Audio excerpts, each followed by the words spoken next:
Good evening and welcome to our Smyrna Town Council meeting. I'm going to call our meeting to order. And before we move into roll call, tonight our prayer is going to be done by Chaplain Bill Hunter from the Smyrna Police Department. And our Pledge of Allegiance will be done by our Town Attorney, Jeff Peach. If you will all stand with us, please.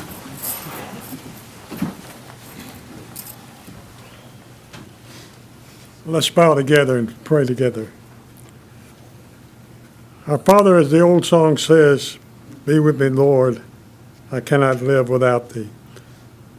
Truly that's true in this day and age. Lord, we come before you tonight seeking peace, seeking strength, a desire to be helpers and friends of one another. Lord, you know our hardships, you know our hearts, and this evening we thank you for Jesus, your Son, our Savior.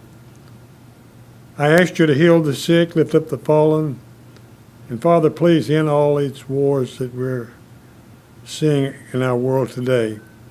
May peace reign in Ukraine and throughout your world.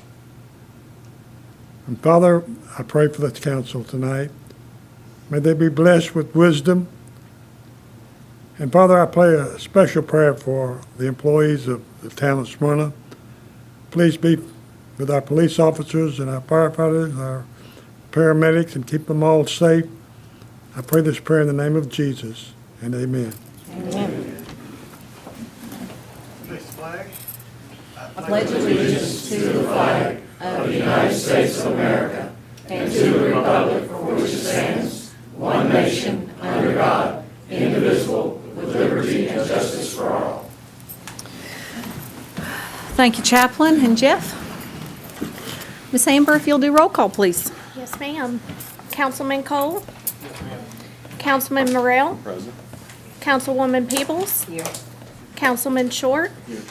Councilman Sullivan? Present. Vice Mayor Atkins? Here. And Mayor Reed. Here. Okay, we will move on to item 3, which is approval or corrections of the minutes of the April 12th, 2022 regular meeting and the April 28th, 2022 special called and workshop meetings for the town council. Jeff, are these in order? Okay, are there any additions or corrections from council? Move to approve. A motion, do we have a second? Second. Motion and a second. Any discussion? All in favor say aye. Aye. Any opposed? Minutes pass. Okay, any correspondence or communications tonight, Brian or Amber? No, ma'am. Any awards or recognitions? No, ma'am. Nobody wanted to hear you tonight. Evidently, That's why I I was just saw going the that. other way. Okay, we will move into our consent agenda, and for those in the audience and those at home, the consent agenda are items that are determined by the town manager to be routine and not necessarily needing to be voted on individually, and so we vote on these as a group, but if there is an item that council would like to discuss individually or would like to vote on separately, we can do that, but I always like to read the consent agenda so that those here and those at home know exactly what we're voting on. And tonight, I just ask that you be patient with us because it is a pretty long consent agenda. So item A is approval of the terms of and authorization for the mayor to execute an agreement with North Alabama Fire Equipment Company Incorporated relative to the fire department bunker boots, turnout coats, turnout pants, and fire hoods.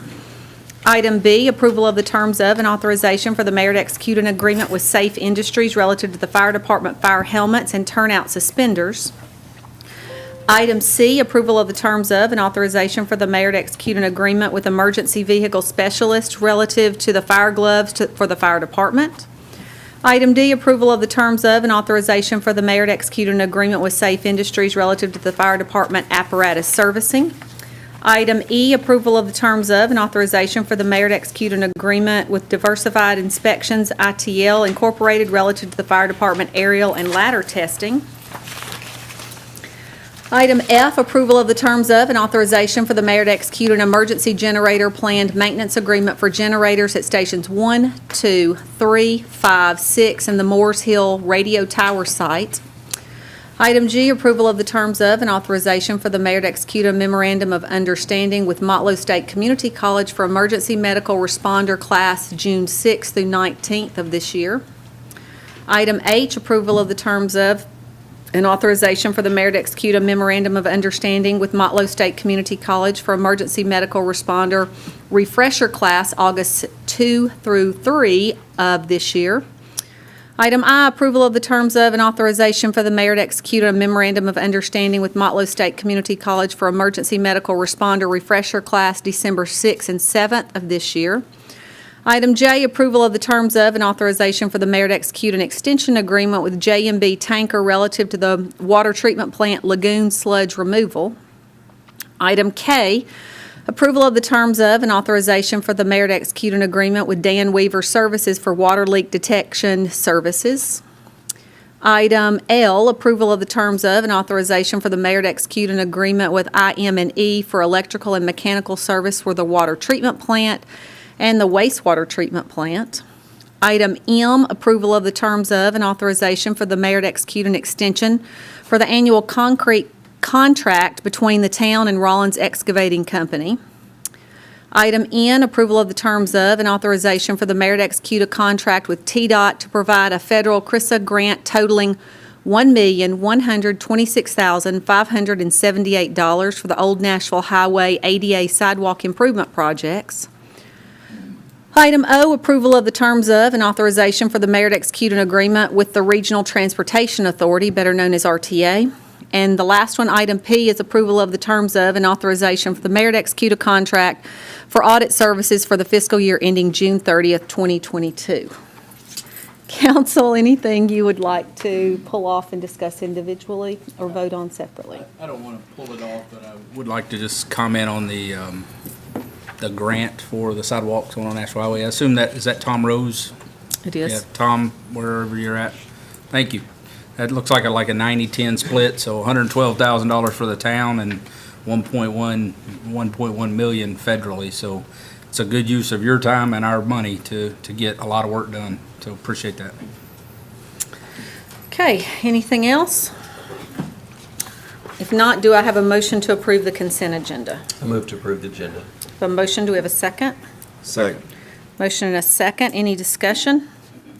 All in favor say aye. Aye. Any opposed? Consent agenda passes. We will now move on to old business, and tonight we have 7 public hearings. And for those of you that have never been with us for a public hearing, if there's an item you'd like to speak for or against on, you are more than welcome to come to the podium. When you come to the podium, we would ask that you state your name, you state your address. If you're here representing a group or an organization, you let us know that. And also if you reside in the town limits of Smyrna. And you will have 3 minutes to discuss with council whether you're for or against an item. So with that, we will move into our first public hearing, which is consideration of an ordinance relative to the rezoning of property located on tax map 50, part of parcel 12.02 to go from C2 to PCD. It's requested by Rob Mulchin. The property requested to be rezoned contains approximately 1.05 acres and is located on Lee Victory Parkway. Kevin? Yes, Mayor and Council, this is a request to rezone this property. It's on Lee Victory Parkway across from the entrance to the shops at Lee Village Shopping Center there. Land use plan would support what we call our 24 gateway area, which is a mix of uses and services there. They're kind of local and regional in scale. Surrounding zoning is all C2. This proposed PCD is for 7,000 square feet, 8-bay automobile service and repair business. The elevations meet design review. Access would be from a private drive which connects to Lee Victory Parkway. That is owned by Parkway Baptist Church, and as of Friday, we did receive an agreement between the current property owner and the church regarding the access and the use of that by this proposed user as well as any other users that could come on that property there, and the shared access with the church there. A subdivision plat creating this lot has been approved. It's not recorded yet. Water and sewer will have to be extended to this property from off-site. This parcel is a part of a larger, the overall parcel that does lie within the 100-year floodplain, and so there is going to be a letter of map revision done and those kind of things. I have to work with FEMA on that to make this a developable parcel. I did attach the development plan. It has been revised since a couple of times. One, to show some landscaping within the parking lot between the building and Lee Victory Parkway. And as also as part of the agreement, it's not on the site plan or not in the pattern book, but there, as part of the agreement, there was between the church and the property owner there that there would be some additional buffering, landscape buffering between the proposed building and the church property, and that is shown not in the pattern book, but again in that additional information which came in Friday and was added to your packet on Friday. So the Planning Commission did recommend approval of this request, 5-4, 2 against. Staff would also recommend approval. Kind of have hashed this one quite a bit over the times that it's come before us. Are there any questions for Kevin or any comments? Have you heard any comments from any citizens? Not recently. We had before, some members of the church, I had some concerns. I think that's kind of been worked out by evidence of the agreement. But other than that, no. I was had some questions about it when it first came up, and talked to several members of the church, and that was my biggest issue, was making sure the church was protected. And I got basically about half and half as far as talking to different ones. And I'm glad to hear that they've got something worked out. So it sounds like that the church is okay with it. It doesn't sound like, I mean, I don't think they would go into that agreement if they weren't okay with it. Right. So, but I actually went by Pet Boys in Nashville to kind of look at it and see what it looked like, because I did have the concerns there with the vehicles on the front side, and drove over to the one on, I guess it's Bell Road, and looked at that one. And in that particular case, that night it looked pretty good. So I feel more comfortable with it, I guess, now than I did in the past. Good. Other questions or comments? I still have some concerns with it being another automotive type shop, because I know we approved a couple of other automotive-related businesses on that side as well. And I know one of them is a full body shop, and then the other was just an oil changing place. But I also want to be sensitive to not just overloading this side of town with automotive-related businesses, because we do have them in other locations throughout the city. So. Other questions or comments?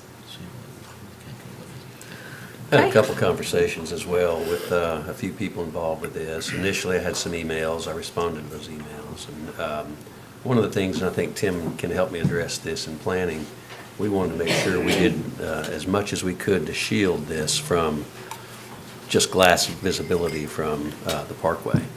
So they've added a tree island in the front parking lot. They've added some landscaping from what Kevin just addressed on that southwest corner. I think they're doing some road improvements back in there as well. And to my knowledge, wouldn't they have to bring that up to standard of the city where the easement is? I don't know if the easement, it's going to be widened, I believe, within the agreement. It wouldn't become a city street, no. Okay.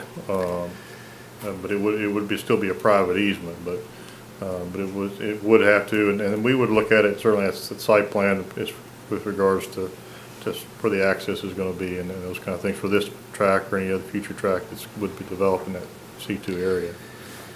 And I got some of the same feedback Jerry just shared about as well, that I think the church was on board with this at this point. Jerry, is that what you understood as That's well? kind of the way I understand Yeah, it. so, and that was a concern. We wanted to make sure the church was heard, and it sounds like they were, so. Got one or two questions. I wasn't here for the first reading, so apologize if some of this is redundant. On that, your picture there is close enough, but in the pattern book, the first page of the pattern book shows a detention pond that stretches kind of both pieces of property there, the one that's being rezoned and then the one with the easement on the side. Can you kind of tell me what happens with that second lot there with the driveway easement across the front and half of it being detention pond, I assume it could never really be developed. No, I mean, I think it's got enough room there still to develop. I mean, I think they were, I can't remember the exact size of that lot. Again, it has been, we've had a plat and everything, but I can't remember how big it is. But I think there is enough room between the detention pond and the driveway. You know, as, you know, the driveway, that easement would most likely end up being part of their parking lot, just kind of as it comes into the parking lot as is proposed for this development. So I think there is room there still to build a building. Obviously, it's going to be limited in size because of that issue, but there's still room to build something there. Obviously, we need to make sure that we protect that runoff area. Sure, absolutely. Yeah.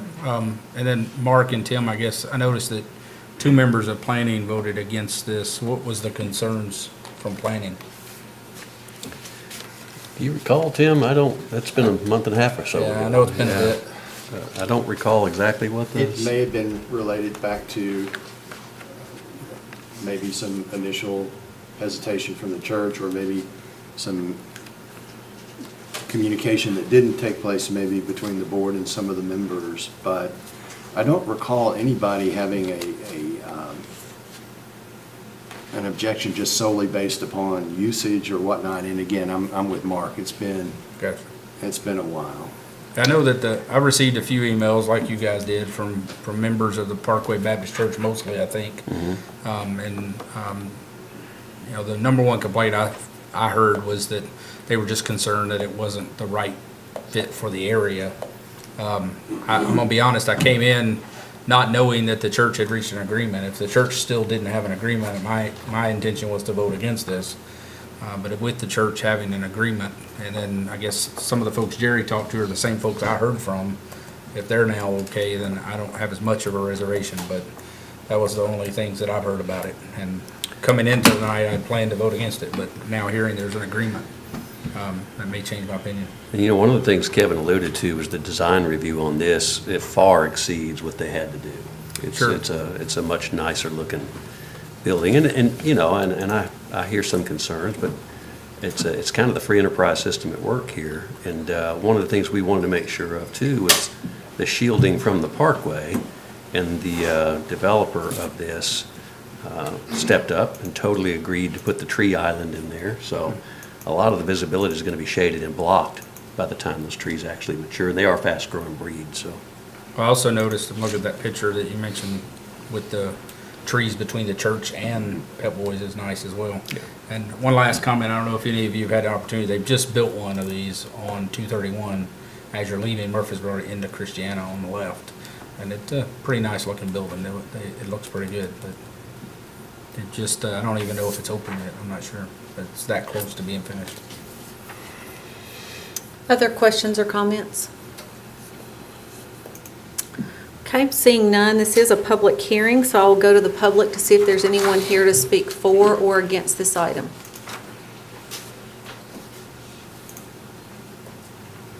Seeing no one, I'll close the public hearing and go to council for a motion. I move to approve. A motion, do we have a second? Second. Motion and a second, any discussion? All in, Well, oh, sorry. Looked at this thing, and the first time I saw it was at council meeting 2 months ago, I guess, on the night that we actually passed it. And I voted for it.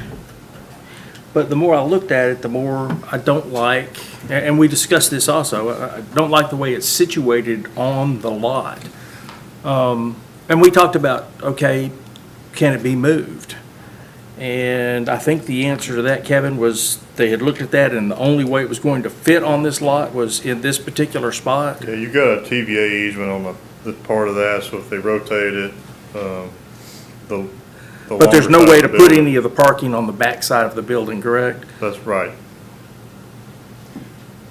Well, and I think part of the consideration was to move the building back also as far as they can to get it off the parkway even more from a visibility perspective. Yeah. So, And not just that tree island in the parking lot, but there's a buffer landscaping there at the parkway as well, so. You know, buffer landscaping with a commercial business is kind of a double-edged sword there. I mean, you know, on the one hand, you want the visibility from the parkway, but then by the same token, I mean, there's the aesthetics of it. So, you know, it's kind of 6 of one, half a dozen of the other. And I don't know, I just personally feel like that there are better places which this business could be located, which would be more aesthetically pleasing to one of the first things that you see as you come in off of the parkway into town. And I don't know, that's my take on it today. Other comments or questions? We have a motion and a second on the floor. All in favor say aye. Aye. Any opposed? No? Okay. We will move on to our second public hearing, which is consideration of an ordinance relative to the annexation and PRD zoning of property located on tax map 54, parcel 14.00, requested by Jennifer Speck on behalf of Collins Corner Ventures LLC, containing 9.4 acres. The property is located at 4412 Morton Lane. Kevin? Yes, this request and the rezoning request that follows it are tied together as one development plan, but because this property is not within the town, it has to be looked at it separately for annexation purposes. This is on Morton Lane. It's just east of the intersection with Rocky Fork Ambleville Road. Land use plan will support a medium-density, single-family residential with a neighborhood commercial node kind of at this intersection as well. Surrounding zoning is R3 and PRD, which is Cedar Hills and Blakeney in town, and then RM in Rutherford County. The town would be providing all services to this area upon annexation except for water, which would be provided by a consolidated utility district. Sewer would have to be extended from either Westover or Bankside. There is an existing house on this property, but it would be removed as a part of the development. The proposed PRD is for 80 townhomes and then 3 commercial lots. The access would be from Morton Lane and Rocky Fork Ambleville Road. Uses allowed for the commercial lots, they're essentially C2. There's several exceptions, and they're all listed in the pattern book that was submitted. The townhomes would be a minimum of 1,400 square feet and be brick, stone, or concrete siding. Sidewalk will be extended along Morton Lane as well as throughout the development. For the council's purposes and everyone here, the parcel that's being requested to be annexed is the one that's highlighted in blue on the map. The yellow parcels will be the next item for the rezoning item. The Planning Commission did review this, did recommend approval with 4 conditions. One, that they would submit a traffic study and that the developer is responsible for any improvements that are recommended by the traffic study. The developer is required to improve Morton Lane to 3 lanes with a sidewalk and dedicate the right-of-way as required along Rocky Fork Ambleville Road, with no construction required there due to the town's improvement project that's currently being designed. Depending on the final uses for the commercial lots, additional parking may be required. They do show parking based on a certain ratio, but depending on the use, it may need to be more. And that all buildings will be required to meet design review regardless of the material shown on any renderings or pictures within the pattern book. So, and with those conditions, staff would recommend approval. Questions for Kevin on the annexation and PRD zoning of this piece of property? I'm going to ask Amber to show me on B, C, D, and E. They're all related as abstaining from the vote. Okay. B, C, D, and E. They're all related. Okay. Questions or comments for Kevin on this? We've had quite a bit of discussion on this one, too. I do have a question. Sure. Just for future reference. So once the annexation goes through for the commercial properties, it will have to, each one of those will have to come back to Planning Commission, but not to the council for their approvals. Yeah, that's correct. They'll have to come back as, there'll be a site plan for the townhomes as well as those commercial lots. Would all have to come back.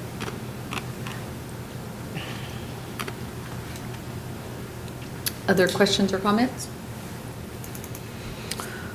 Okay, seeing none, this is a public hearing, so I'll go to the public to see if there's anyone here to speak for or against this item.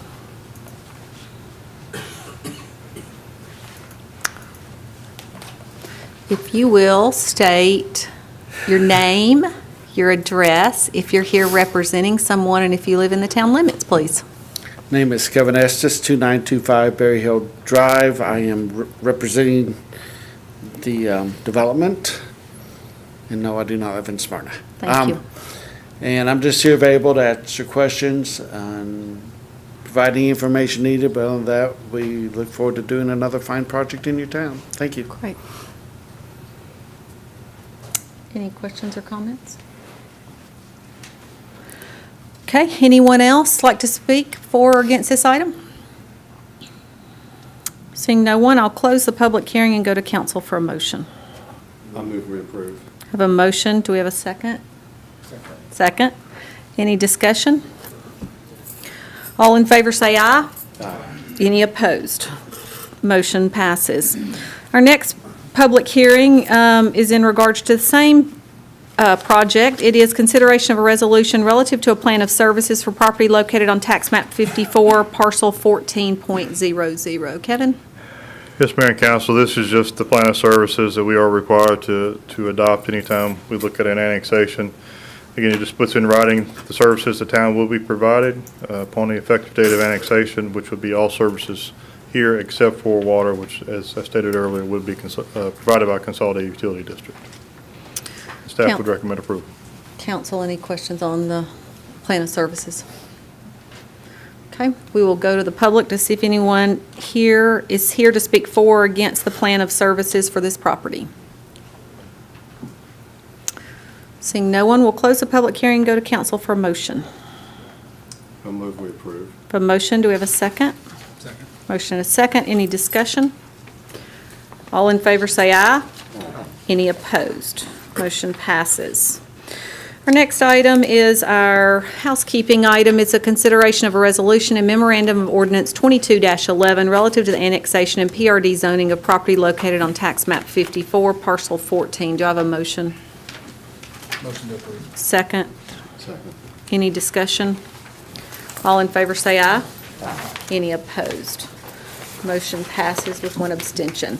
Item E is our last public hearing under this project. It's a consideration of an ordinance relative to the rezoning of property located on tax map 54, parcels 48.00, 48.03, and 50.02 to go from R3 to PUD. It's requested by Jennifer Speck. The property is requested to be rezoned, contain approximately 5.92 acres, and are located on Rocky Fork, Amaville Road, and Morton Lane. Kevin? Yes, Mayor and Council, I don't have anything really to add on this. Again, these are just the parcels highlighted on the map in yellow. Again, it's the same development as we looked at with the annexation. And again, the Planning Commission did recommend approval, and staff would also recommend approval. Anyone have questions or comments on this last one for the project? Okay, then we will go to the public to see if anyone is here to speak for or against this item. Seeing no one, we will close the public hearing and go to council for a motion. I move we approve. A motion, do we have a second? I'll second it. I do have a quick question. I assume we've already annexed the road in front of these pieces of property, right? Yes. Yeah, okay, that's all. Okay, any other questions or comments? Seeing none, we have a motion and a second on the floor. All in favor say aye. Aye. Any opposed? Motion passes. Our next public hearing is a consideration of an ordinance relative to the amendment of the approved PUD for property located on tax map 28, parcel 72.07, requested by Alan Jones. The property requested to be rezoned contains approximately 1.76 acres and is located on Isabella Lane. Kevin?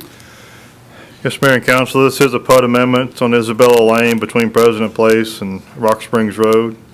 This is a kind of a Sam Ridley Parkway corridor character area. And so this use, and the existing PUD and the proposed use would be consistent with our land use plan. Surrounding zoning is C2 and the rest of this PUD, which is the climate control storage building that's been built there. This existing approved PUD was a 15,000 square foot commercial strip center. This proposed amendment will be for a restaurant. In your packet, it says 8,210 square feet, but we did receive revised plans. They had to make some changes because of some restrictions they had with the property. There are private restrictions with Home Depot. It's actually shrunk the building to about 7,000 square feet. And it's basically to add some additional parking that they had to provide a ratio that was quite a bit higher than what our ordinance would even require for a restaurant. So it's about 50% more parking required than what we would require. So that was private restrictions with Home Depot. So it is slightly different than you looked at it on first reading, but we looked at it, it's actually less of a change because it's actually a smaller building than what you look at on first reading. So access, nothing has changed with the proposed access. It would be from Isabella Lane in 2 locations, both of which are shared with the adjoining properties. The applicant had requested a couple things that were a little different. One, that the building be allowed to be constructed with a minimum of 75% primary materials and 25% accent. You typically would only be allowed to have 10%. And so that would be the wood and metal. And that was recommended by Planning Commission as submitted. The applicant did originally request some changes with the signage as well. Again, they did revise their plans, and now their plans, which is what's in your packet, is the new plans, do meet our sign ordinance requirements. They are less than 200 square feet total, and so that has been, they were no longer requesting that change. And of course, as you passed it on first reading, it did not include that either. But they're no longer even requesting it. So the Planning Commission did review this, did recommend approval, and staff would also recommend approval as revised. So with the smaller building size, they understand still what the rules are in regards to signage, so Yes. we're good. Yes. Okay. You said the packet, the site plan stuff we have is the updated one? Yes. It doesn't look a lot different, it just looks. It does. It looks very similar. Yeah. It's still the same basic layout. It's just a little bit smaller building. And then, again, the signage is different, certainly, than what it did not as much signage as what they had before. Kevin, as I recall, Home Depot has jurisdiction over that entire plot there, am I correct? Well, Home there's- Depot subdivision, so to speak? Yes, yeah, there's some restrictions that they had, and again, that's why they had to shrink the building and add some more parking. Right. So, I suspect that was to keep parking there versus flowing over to the Home Depot parking lot. Understand. That's fine. Did the smaller building change the percentages of the accent materials, or is it still the same? it's still the same. Okay. Other questions or comments? Okay, this is a public hearing, so we will go to the public to see if there's anyone here to speak for or against this item. Hi, if you'll come forward, if you'll state your name, your address, if you're here representing someone, and if you live in the town limits. Yes. My name is Samantha Newson. I live at 412 Nightcap Lane, which is in Murfreesboro. I am with Champy's Chicken, and I do not live in the Smyrna city. Great. Well, thank you guys, first of all, for having us and doing this. I am one of the owners of Champy's Murfreesboro, along with my brother, my sister-in-law, and my husband, who are here as well. We have been serving Southern food, drinks, spirits in Murfreesboro for about 5 years now, and we are looking to expand. So when we started looking to expand, we looked into Smyrna and really think that it would be a really good fit for us personally, just moving a little bit further away from Murfreesboro.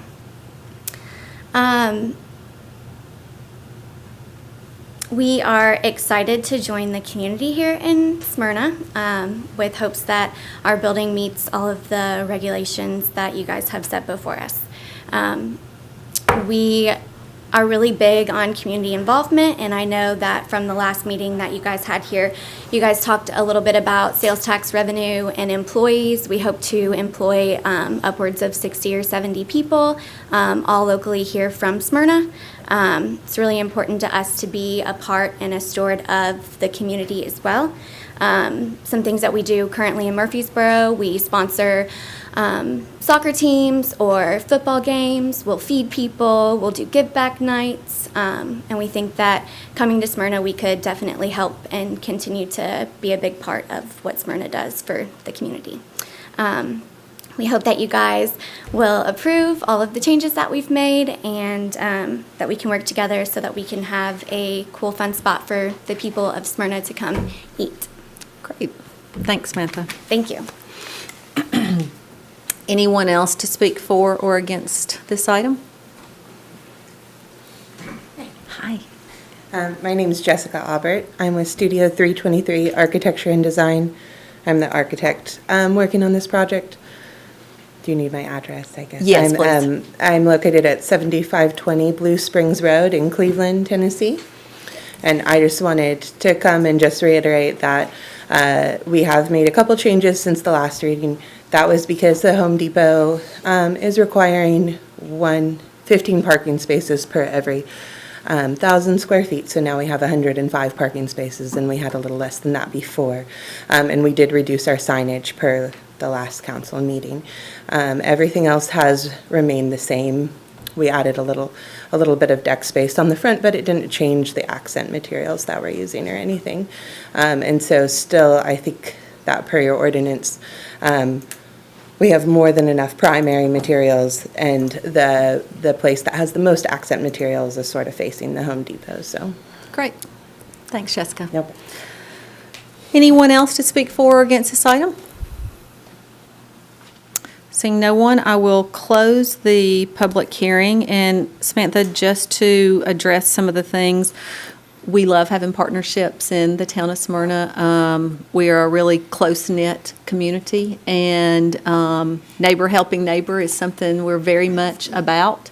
And if this passes tonight, we will be excited to have you all, and excited to get you involved as quickly as we can. So, council, any questions or comments?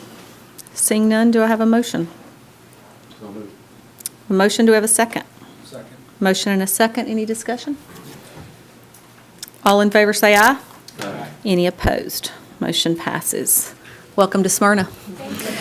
Item G is our next to last public hearing. It's a consideration of an ordinance relative to the rezoning of property located on tax map 33, part of parcel 33.00 to go from C2 to PRD.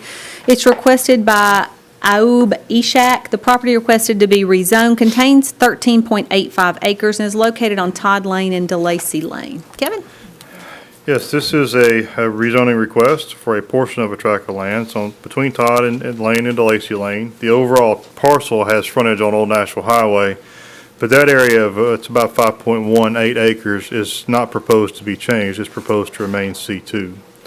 The land use plan for this area is the Old Nashville corridor character area, which would support a mix of some, neighborhood scale retail and service uses, as well as townhomes and attached residential development.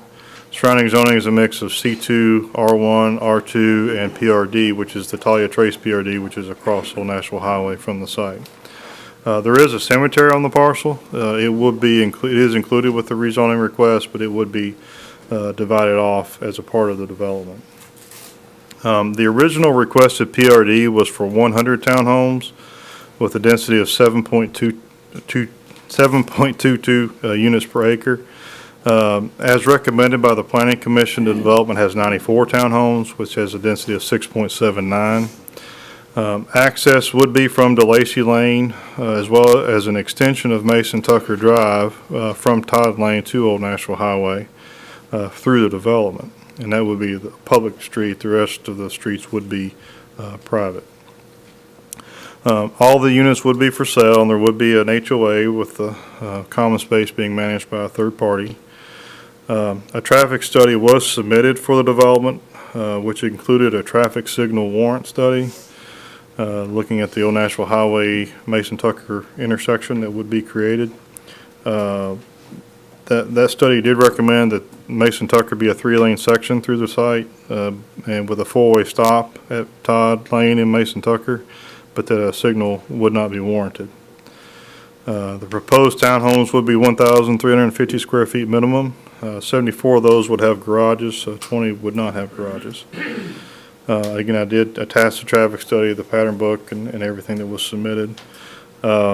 Again, the Planning Commission did recommend approval 6-4-1 against, with the 4 conditions, which some of these I've gone over, but I will highlight them again. That the 8 units that are on the west side of Mason Tucker Drive, they all you do have garages, that they would be rotated so that the front of those units would face Mason Tucker Old Nashville Highway and not face the other, or that their backs would be facing that road. The 6 units that were on the facing Todd Lane east of Mason Tucker would be removed. That's where it went from 100 units to 94. That those would be removed and to add playground space in that area. All the back patios are required to be fenced with a vinyl fence, and then again, that the minimum square footage is 1,350 square feet. Staff, Planning Commission did recommend approval. Staff would also recommend approval. And Kevin, do you have the photo of what they look like? Because I know we had some discussion Yeah. And just aesthetically. the map that did have the old plan, this is the new plan that has those units gone and the playground area shown. But those are the renderings that we were given for the units. There's been a couple of those that they showed us. There's that one, and that's more of a straight ahead front view. But all parking for 4 cars? Yes, yeah, the parking there, that would have to be a little change there, because they're showing those are single wide driveways, so they would have a double width driveway, so they would have 4 cars. And the setbacks on those? They're 35 feet, so you have room to park 4 cars outside of any garage that is on the unit. That rendering looks like it's about a 20-foot setback there. Yeah, I think that's just showing really the Right. architecture of the Yeah. units. That's not meant to For look. comparison purposes, Right. though, it's almost twice as deep. Right. Well, and for those that don't understand what we're talking about with that, we've had some issues with some other places, so we changed our ordinance in which now there have to be 4 cars to be able to park on the pad, not including a garage, because most people now, if they have a child that's 16 or over, they have more than 2 cars. So we were having trouble with parking on the street, and some places get pretty tight. And so if there is space for 4 cars, hopefully that takes care of the majority of people that are living in a townhome. Let's talk a little bit about sidewalks. Yeah, go back to the drawing. There would be adding sidewalks along their frontage of Todd Lane, as well as along DeLacy. There's, of course, there's an existing sidewalk on Nashville Highway. There would be sidewalks along Mason Tucker where they extend it. And then, of course, internally, there's sidewalks. But as far as along the public streets, it would be along both sides of Mason Tucker and along their side of Todd Lane and DeLacy, where they own the property and where the development would be taking place. Brian, you and I had a little discussion that I'd like for us to kind of, not talking about this project, but there where the church is, I guess it wasn't required at the time when the church came Yes, in. It's been there many years. It sure yeah. would be nice at some point if we can look at that for what we could do so that if somebody was coming down that area that You're talking about there the was Kingdom access. Hall Church, yeah. Yeah. There is a sidewalk in front of the church, basically from DeLacy up to their first entrance. But then past that first entrance, the rest of their frontage on Todd, there isn't any, and there's none on the So DeLacy it's side. on the DeLacy side. Yeah, I think I measured it's about 285 feet in both directions, both frontages that doesn't have a sidewalk. I just think that would be For the nice church, right. in that area so that, With all the schools that are there. with all the certainly. schools that are there and. Yeah, and- once Boys and you, Girls once you Club, get past the church, then there's sidewalks all the way All the down to way. the schools and it's walkability. So we would need the church's permission, I assume, to put a sidewalk or have the developer put a sidewalk that connects to Yes. the front. And I think we could request that, you know, we can't force the church to approve that, but if you wanted to add a request for the developer to add that 285 feet to give us walkability with the permission of the church, and I don't know, you know, I don't know why the church would not approve, you know, putting the sidewalk, because it gives connectability, but that you could make that part of this request at this time, so. Do we not have a 10-foot setback there that the city owns? We would have some right of way. I We don't don't know have what the right of right-of-way. way exactly is, yeah, right through there. Couldn't the sidewalk be in our portion of that? I mean, I'm not understanding why the church would have to approve us putting a sidewalk along in our right of way.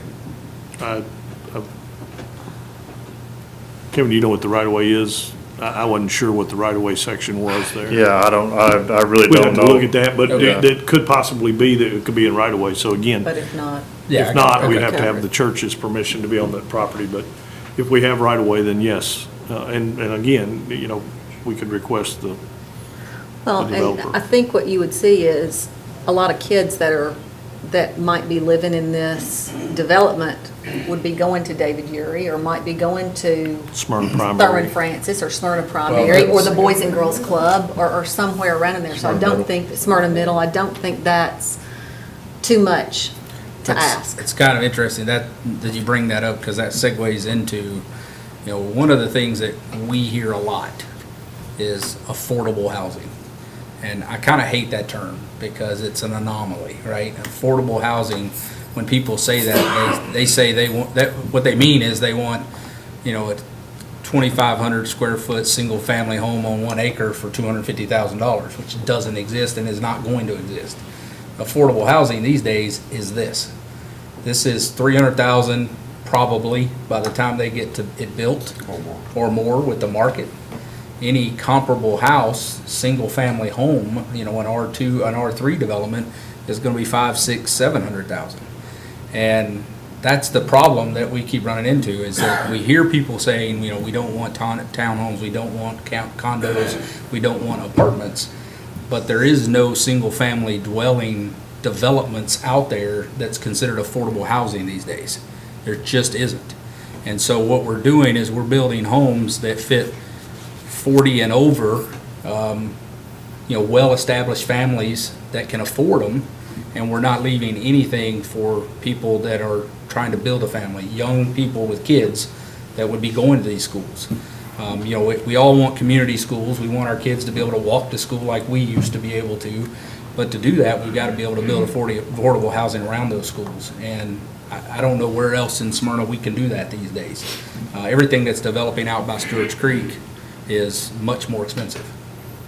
So that's you know, some of the comments and the feedback that I've gotten on this development is that folks don't want townhomes or condos. I understand that, and I understand the thought process, but these are all owned, not rented, and they are HOA protected. And again, we always talk about location and whether or not something fits in the area. There are townhomes around this area already. So it kind of meets the criteria that we've laid out for development. And that's the problem I'm struggling with, is I hear people saying they don't want it, but I don't, if you don't want it here, where do we put it? Well, and I don't want anybody in the town to think that we're the one that's not allowing affordable housing. Developers can't do. That's right. By the time they pay for a lot and pay for the building materials and those things, affordable housing is not affordable housing anymore. And so, Well, nowadays, I don't even think such thing exists. I mean, honestly, 300,000 for this isn't really affordable.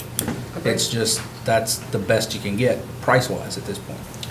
One of the things we tried to do in planning was make sure, you know, this was totally a commercial piece, and we discussed this in planning. That whole backside is not going to develop commercially, it's just not. That fronts Old Nashville Highway. We made sure that we kept the C2 in the front, the commercial portion of it, accessible for commercial use. With Mason Tucker, it's a connector now, it runs all the way through. We've removed some units to soften the density, and I was listening to Kevin, he talked about 6.79 units per acre, where if this were single family like a, I don't know, like a Belmont subdivision or something like that, it'd be pushing 4 per acre, 3.5 to 4 per acre. This isn't much more dense. Right. It's not like you're looking at an apartment complex, right? And you mentioned apartments, and we got the first word, that was the word out there, that these were apartments coming. And they are not. They're not apartments. If it goes through, they're not apartments. I can only speak for myself. We as a counselor doing our very level best. Unless something is already zoned and in place with the zoning for an apartment complex, such as Ravens Point over there with Chicken Salad Chicken, all that is, that was already there. If it's not zoned, I know I'm one of those people that can tell you we're not favorable to add more apartment complexes in town. I think the address here is about trying to get affordable housing for young people who are coming here for jobs and coming here to work. They're working the factories in the area, they're working the factories in Murfreesboro, and they're making $20 an hour. When I was a kid, I made $1.65, and I thought, wow, I'll get rich here. But these people are making $20, and it's not enough. I'm not going to make an old comment there. No, you shouldn't. But my point is, if you live in Smyrna, you probably got your tax assessments in, right? And you've seen what the values in Smyrna are doing. They're doing it everywhere. We're addressing that with going neutral on our revenues. But my point is this: as values increase, it is pricing young people completely out of home ownership and the dream of that. And that's one of the things we have to look at for all citizens. So And not just young people. well, everybody. I mean, Well, Yeah. even There are a lot of people. even seniors, right? I mean, I don't want to speak for any of you Seniors. seniors on our council, but You tap him on the shoulder, he's older than me. he's like a senior. But a lot of us are either approaching retirement or have just retired. And the reality is that we can't even afford to downsize.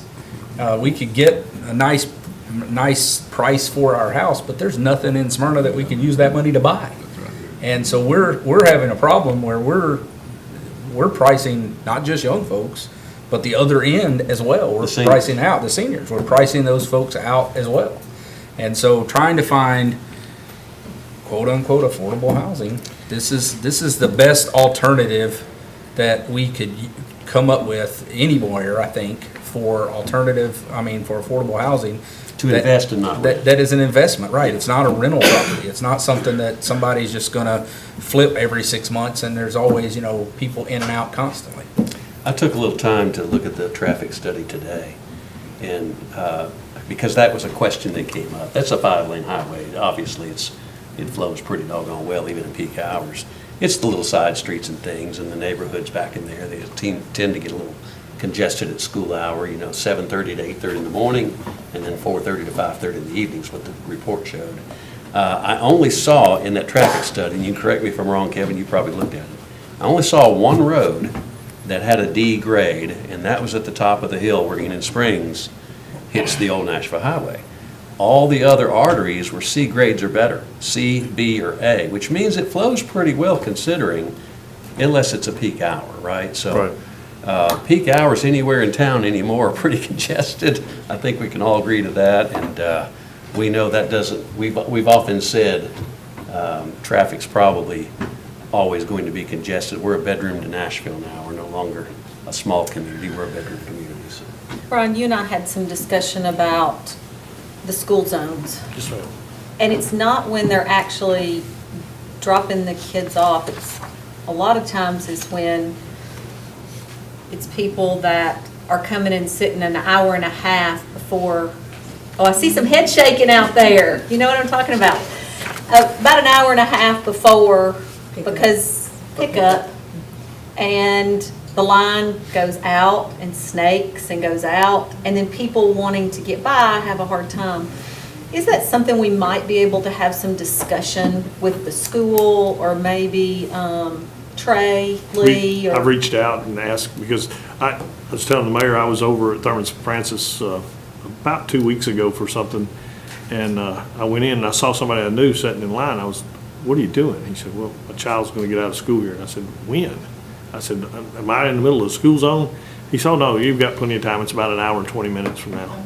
I said, why are you sitting in line an hour and 20 minutes early? And he said, well, I can get my kid first, and I got some work I can do on my computer sitting in the car. And they're very comfortable to just sit there for an hour, hour and a half to make sure they're the first one to pick their child up.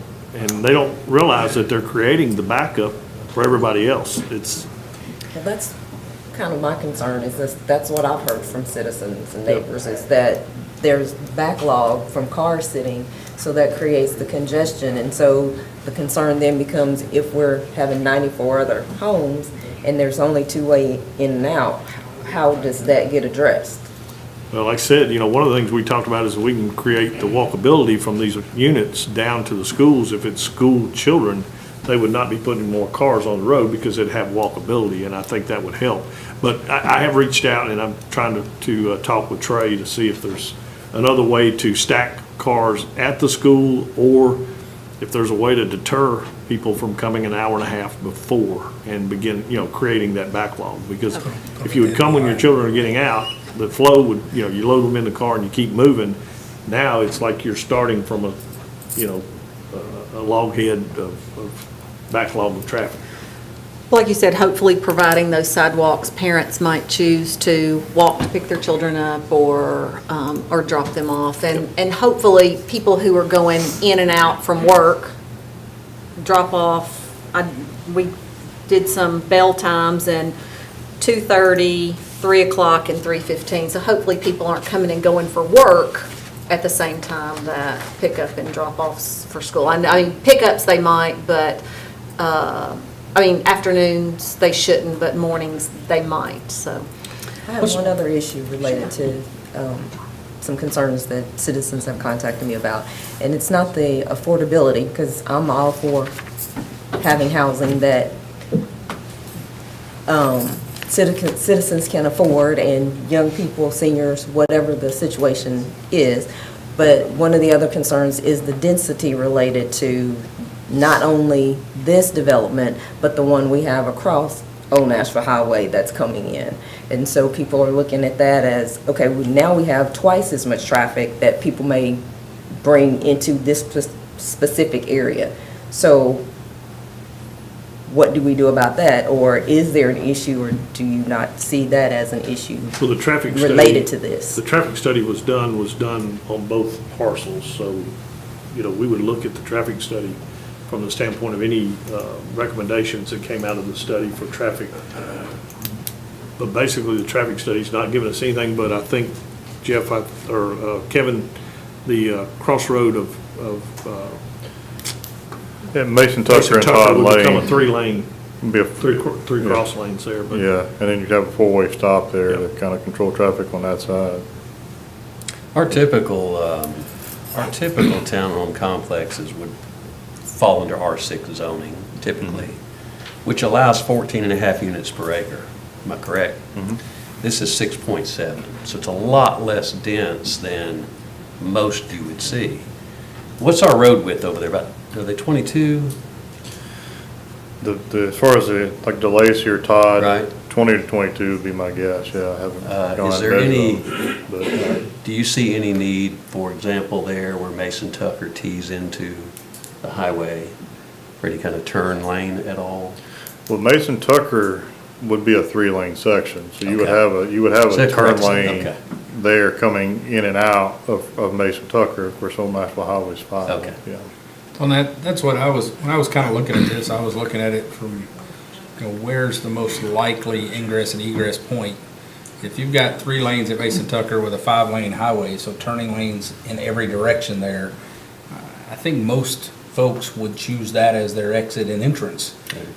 So the impact to the other roads, obviously, if 94 people all left and went to the Mason Tucker Todd Lane, that's going to be an impact. But adding a new artery. But that's a back exit, and we're adding a whole new way to get to Old Nashville Highway that doesn't exist And today. to allow you to trace on the other side, have road connecting, right. improvements that are being ingress egress lanes and stuff as well. So it did not warrant a traffic light out there at this point, so, the traffic study says that the traffic will flow. Other than what we know is backing up from the schools and that kind of stuff.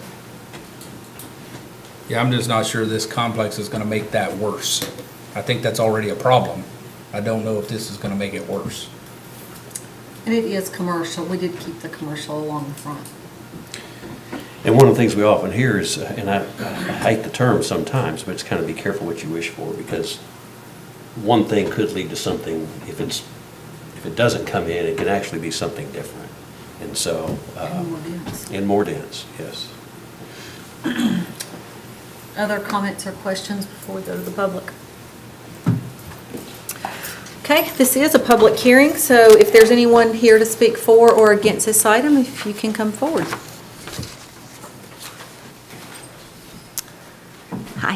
If you'll state your name, address, if you're here representing someone, if you live in the town. Yes, ma'am. Chris McGuire with Huddleston Steel Engineering, 2115 Northwest Broad Street, Murfreesboro, Tennessee, and I am not a Smyrna resident. Thank you. I am the engineer on the project, and I'm happy to answer any questions that y'all have or address any concerns. We also have the family here. If y'all have any questions for some history on the property as far as it being used as commercial, it's had some problems in the past due to it's got a ton of easements, as you can see from the site plan. There's multiple TVA easements cutting across the property and multiple sewer easements cutting across the property. I think one of its big issues in the past from a commercial development is the fact that a big box really can't come drop something in there. As far as getting a building in there, they're really going to have a hard time dodging everything and getting a good use out of the property. Now, the way that we've done it, we've been able to work the townhomes, which is why we have such a lower density than we probably could have gotten in here, was to avoid all those easements and provide a ton of amenities for the area. I think our original submittal to the town of Smyrna planning was 125. We came back to planning again and reduced it down to 100. And as planning's recommendation, we went ahead and dropped it down to 94. So we've already reduced the property basically 31 units and provided commercial frontage. And I'm being told that the property has already been reached out on some of those commercial developments, people who have seen it at planning and are interested in getting in there, which is, I'm not sure how long it's been zoned commercial, but they've had zero interest in the past. So I think it's going to be a great improvement. I think it'll get y'all the commercial frontage that y'all are wanting along Old Nashville, and I think it'll be used. Took a couple notes. As far as the sidewalk going to the church, were we talking along Mason Tucker or along DeLacy? Both. Both? The issue along DeLacy is we could probably do it, but it would need to be on the church property, I believe. The reason being is that's a ditch section on that road. I could not quite tell on Mason Tucker. I just tried to drop it on Google Earth when I heard the comment. And I can't quite tell on Mason Tucker if we could run it within the right-of-way, but if the church is open to us doing a connection, I think the developer would be willing to try to make that connection. As far... Tucker, do you mean Todd Lane? Yes. I apologize, yes. Yeah. Yes, sir. Along Todd Lane and DeLacy Lane. As far as the traffic study goes, we used the same independent engineer that did Talia Trace across the street, so... 3 minutes, Mayor. Thank you. Any questions? He answered From mine her. about the sidewalk issue. Okay. Okay, thank you. Thank you. Anyone else to speak for or against this item? Hi. Hello. You'll state your name, your address, if you're here My representing name is some- Reed Graham. Live on West Hutchinson Drive, which is right in the middle of this. I'm fully aware of the need for housing. I'm fully aware, having lived here since 1980, both of my kids went to school in Smyrna, on to MTSU. Like you mentioned about affordable housing and housing, when I moved here in 1980 and went to work at Greer, after going to school at Tech, and it was the kind of house I could afford at that point. Nice, quiet neighborhood. We loved it, and we stayed. I'm still there. There are a lot of people that you don't visit there very often that the traffic is a problem, trust me. One example is my wife was elderly like some of these guys up here. We had a little emergency one day and tried to get an ambulance down there, but some of the times on Hutchinson there, both Both sides. lanes are blocked. I mean, not only can't you go that way, you can't go back east either.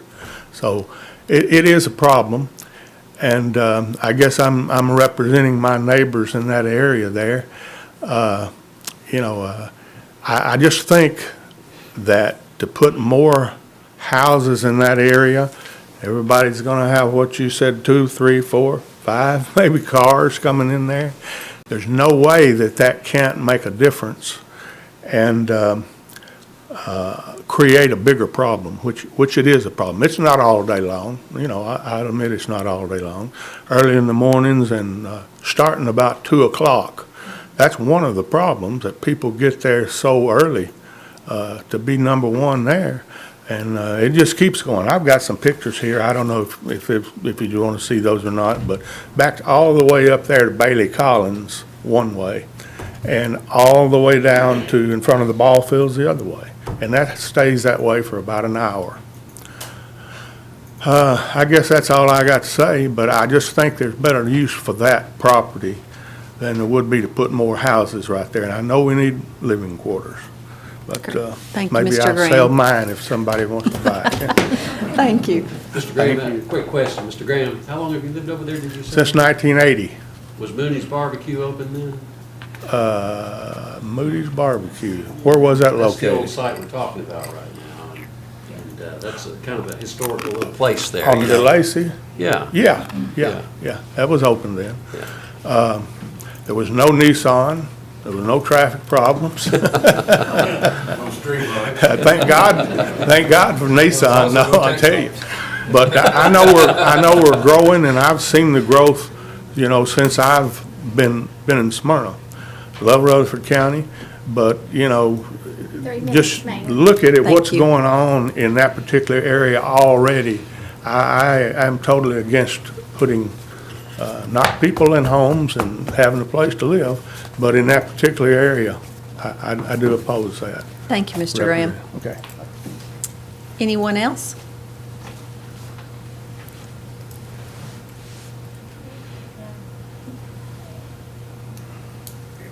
Good evening. Hi. My name is Marion Appleton, and I live at 421 Mason Tucker.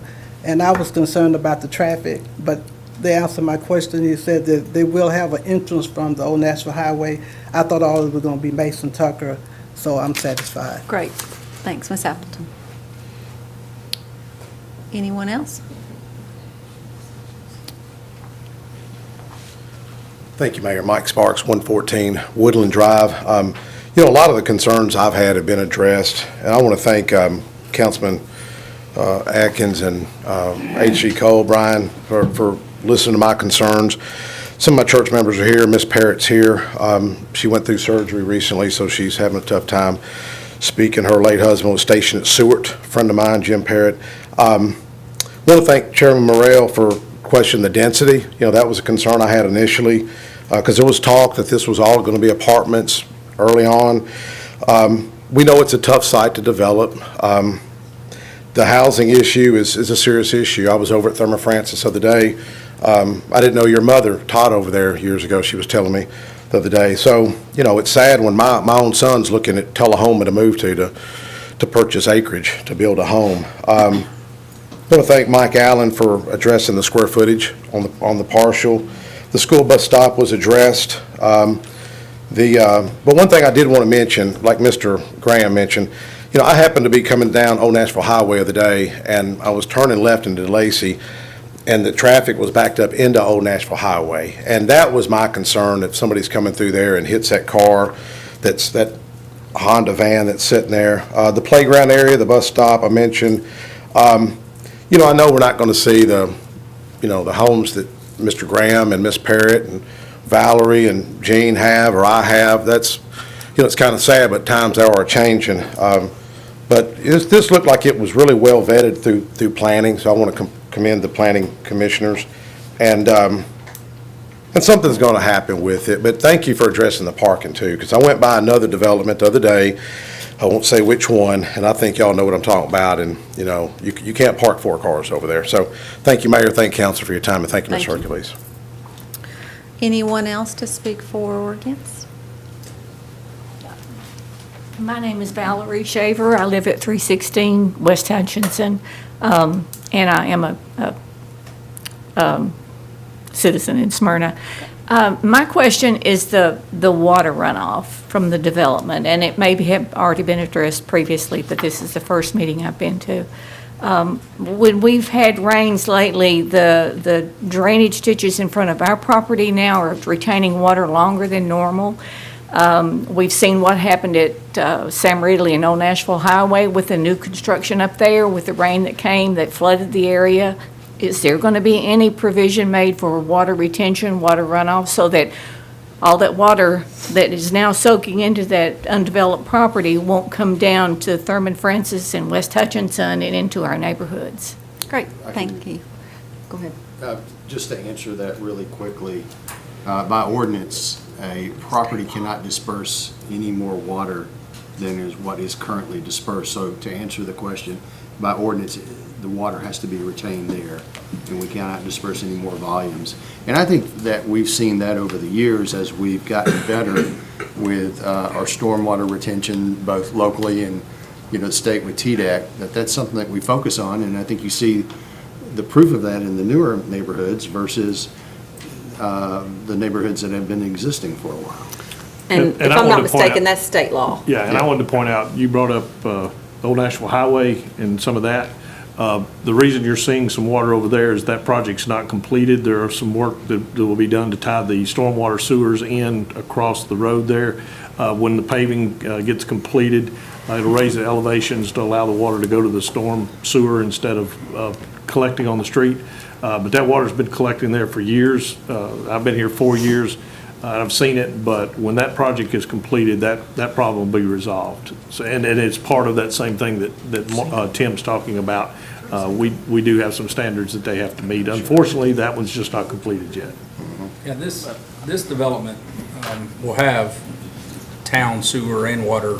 So right now, like you mentioned, the land is undeveloped, so the rain comes and absorbs, but it absorbs at whatever rate that land can absorb it, fast or slow, right, depending on the amount of rock.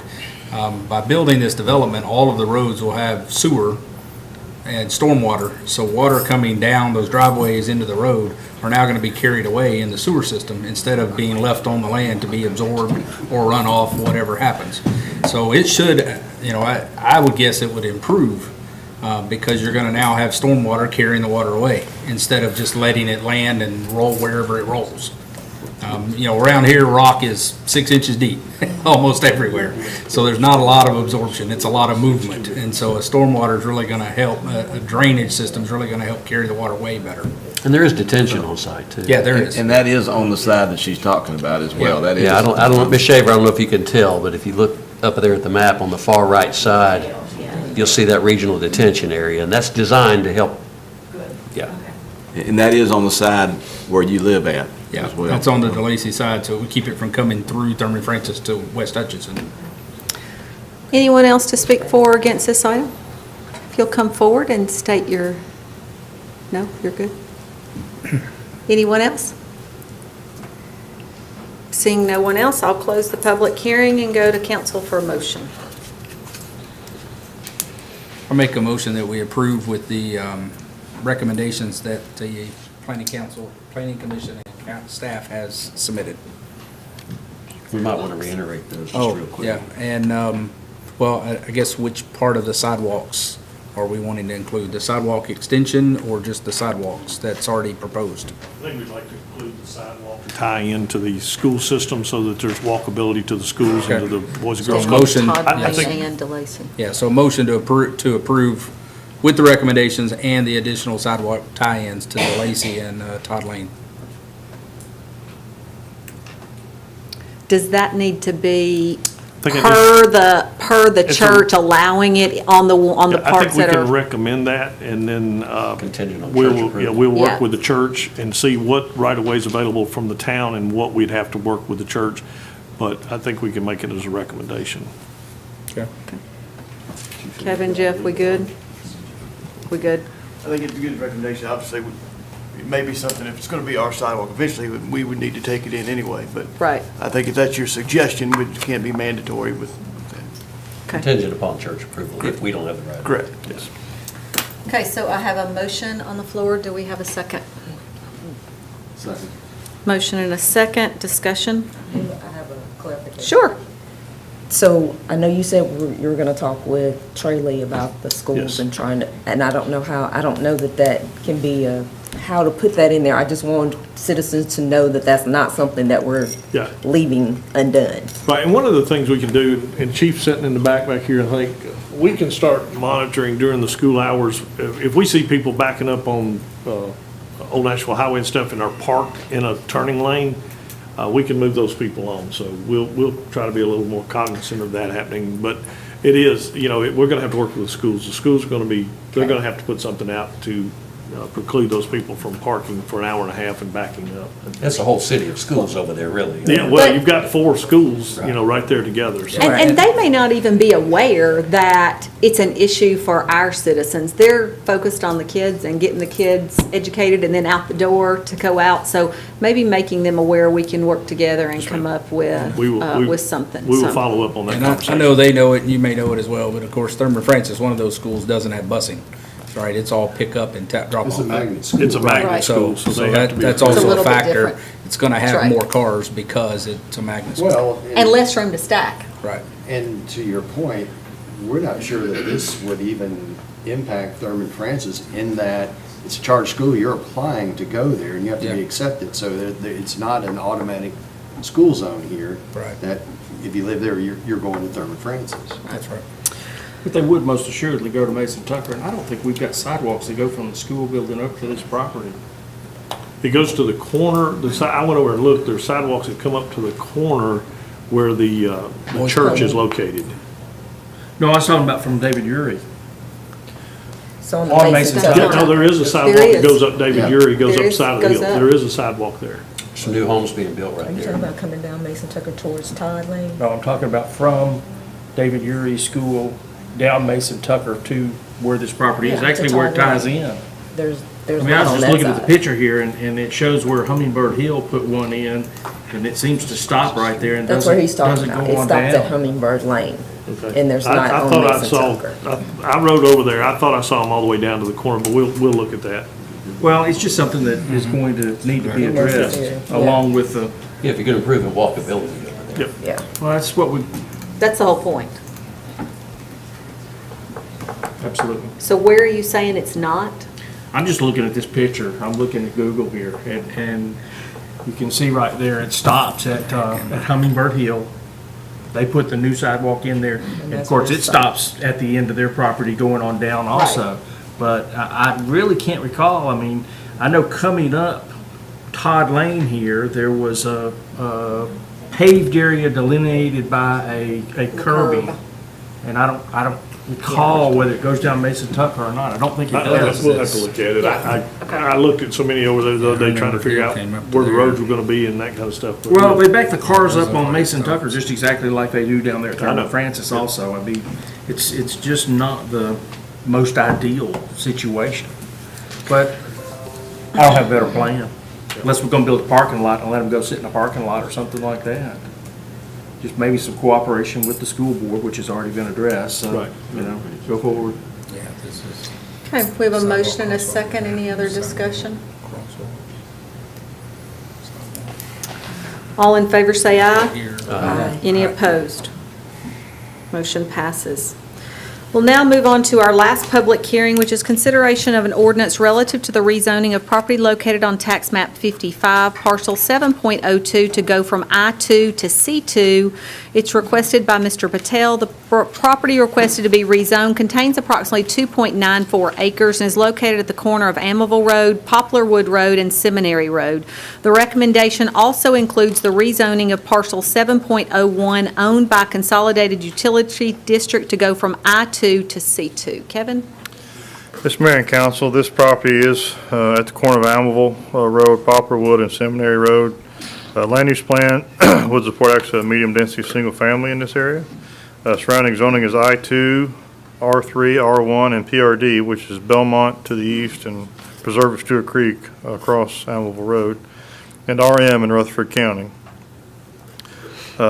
Staff did recommend the inclusion of the parcel owned by Consolidated Utility District. In the intervening time, since you all looked at this on first reading, their board did meet, and they have no issues with the rezoning. So if you choose to rezone the larger parcel to rezone the smaller parcel, would be, again, the owner of the property would have no objection to that.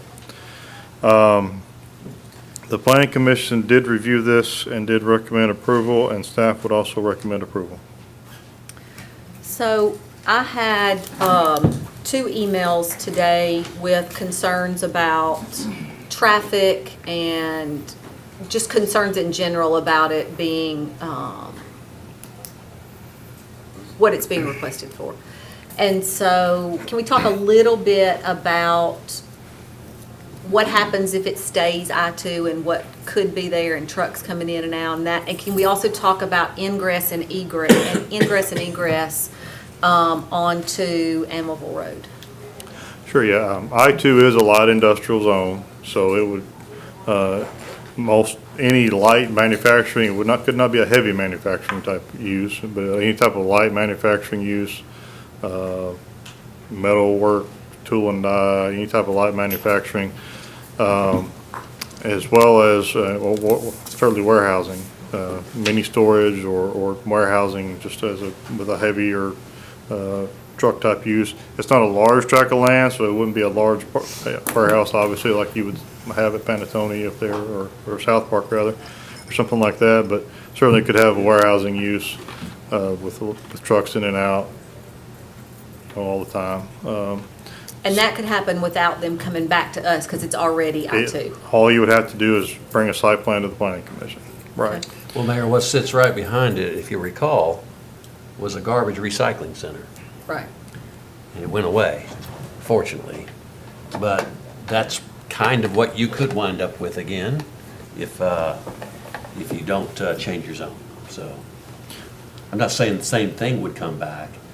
But Kevin, you alluded to this. The use have would the same certainly, tractor trailer. you could Right. certainly. Could, right. C2 is just a general commercial zone, which could allow any retail or office type use that you can think of. It would not allow for any type of automotive sales or repair, but pretty much any kind of retail offices that you can think of would be allowed in the C2 zone. Whatever comes, if it's the current zone is I-2 or C2, we would review it from certainly at the Planning Commission level and as staff level with regards to traffic impact.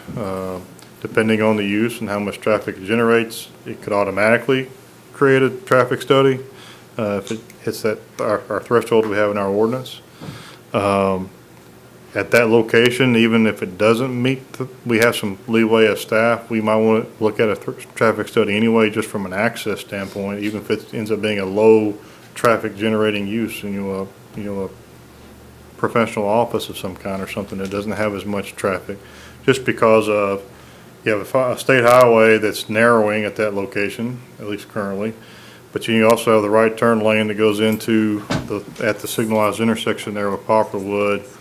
You only have about 150 feet or so between the two traffic lights, so that's problematic for access. And then you have the other frontage of Seminary Road, which is where certainly have had the 2 or 3 people that I'm aware of were concerned about certainly having access in the seminary just for commercial traffic there with being near more residential homes and that sort of thing. So we would look, and of course any access from Mountable Road would have to be approved by TDOT. It's a state highway.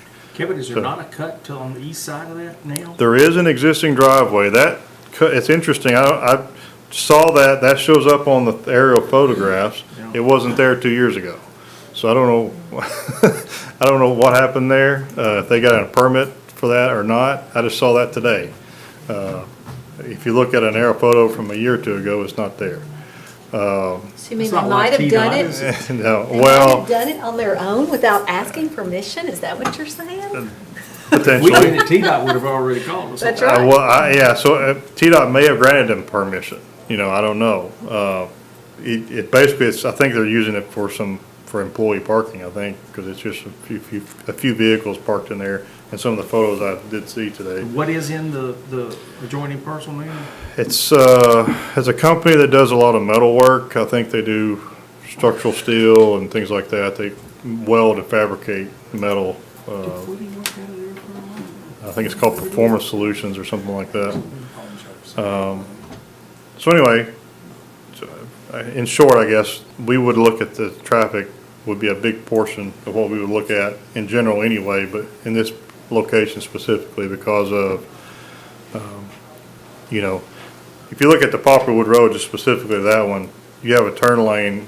If you had an access for people to come out onto Poplarwood Road from this parcel, whatever it's developed as, you would be, if they're turning left, to turn left, you would be automatically into either a left or right turn lane. And so you're gonna have people backed up to turn, and it's just, that probably wouldn't work as an access. But again, we would look at that when we see the actual site plan and do it, have a traffic study done. It seems like the only way they could come out onto Seminary essentially is at that far end of the property to give them room to kind of merge into a lane. Most likely, and in reality, where that drive is shown onto Allenville Road is probably the only logical, safe place you would have an access on Allenville Road, because otherwise, again, you're gonna have a right turn lane that's people backing up, waiting to turn right onto Poplarwood. And so you have some conflicts there. You certainly don't want people pulling out at that location, with a right turn lane and that sort of thing, so. Kevin, I don't think I understood what you said about the traffic light. That there was two places, and I know that's what y'all are talking about, but I missed that whole part of the sentence. I was listening, but it didn't actually make sense. There's two traffic signals there. There's one at Allenville and Poplarwood, and there's one at Poplarwood and Seminary. Okay.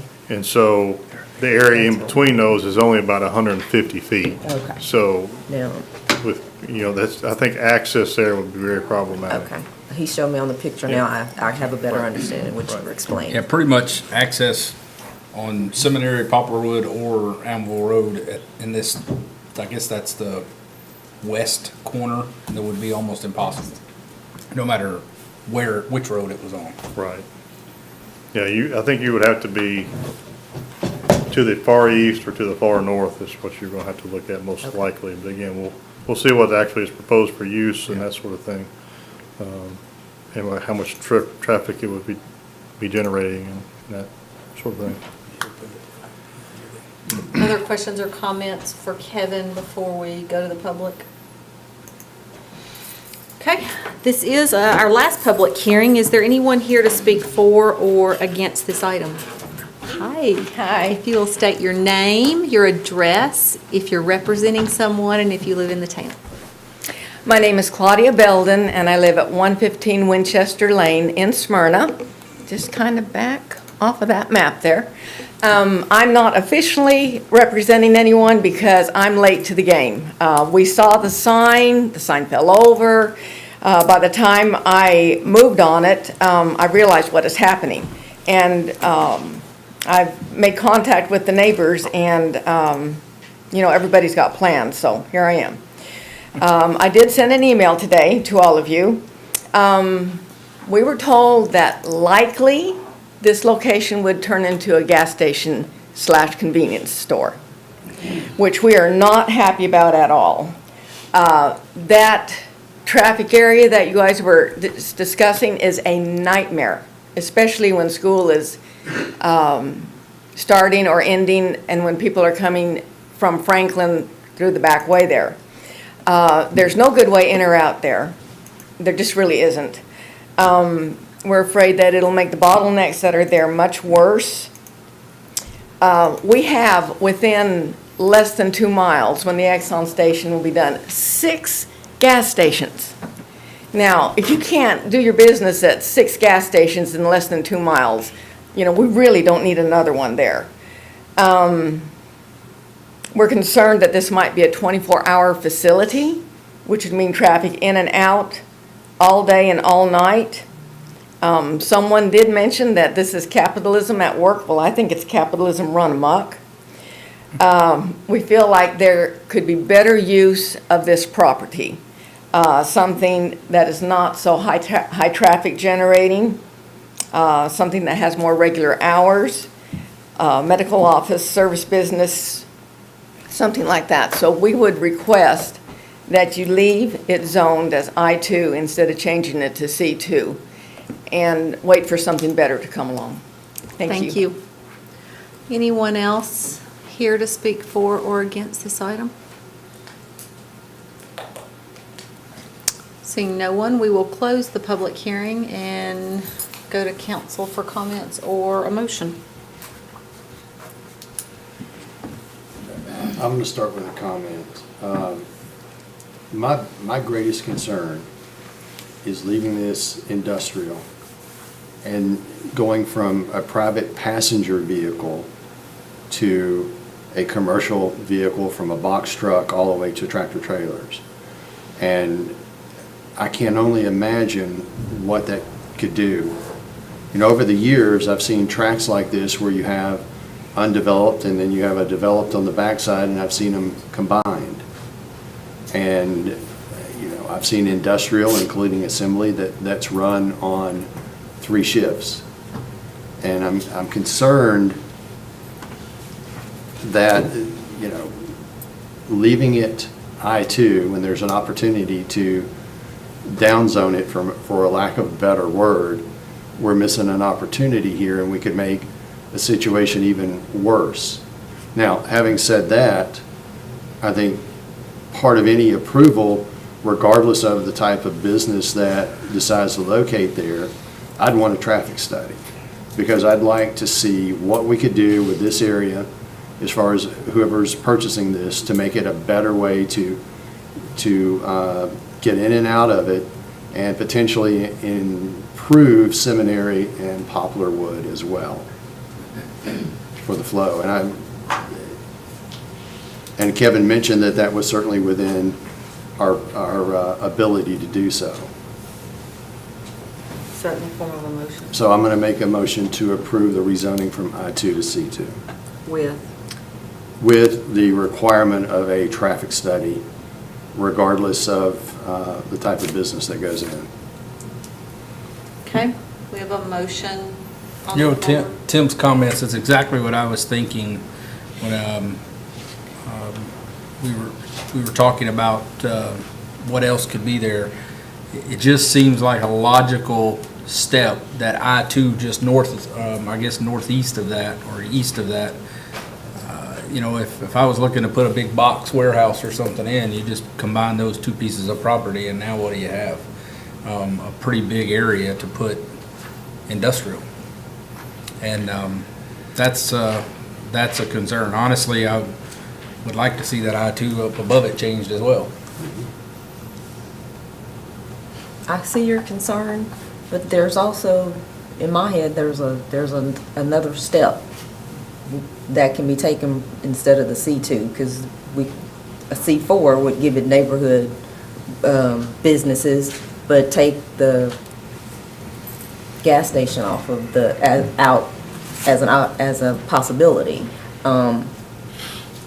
At this point, I understand that that's not being used, and so we don't have the large trucks as an issue. How likely is it for that to change, though, at this point? I feel like the C4 is more of a workable zoning for this particular area, but that's And my I don't opinion on it. disagree. I don't disagree, but I guess my concern is too, is we're gambling with, would somebody come in to look at trying to bring it to C4, and if they don't, it stays I-2. So, but I totally don't disagree. Yeah, that's exactly what I was thinking is ideally, I think you're absolutely right, that C4 would be a much better option for us here. The problem is we don't have anybody bringing us C4. And if we don't take C2 now, which I get, we could wait and see if that happens. But if it don't, it's a gamble. Yeah. Kevin, have you had any discussion with anybody that's interested in this property that has specifically said a gas station is on their mind? Well, the developer's representatives mentioned that at the believe we mentioned maybe at the planning commission meeting. Like a market? Yeah. Like a convenience store, gas station, yes. That's what he was looking to use the property for. Again, I've been doing this, maybe I'm not quite as old as you are, but I'm doing it quite a bit.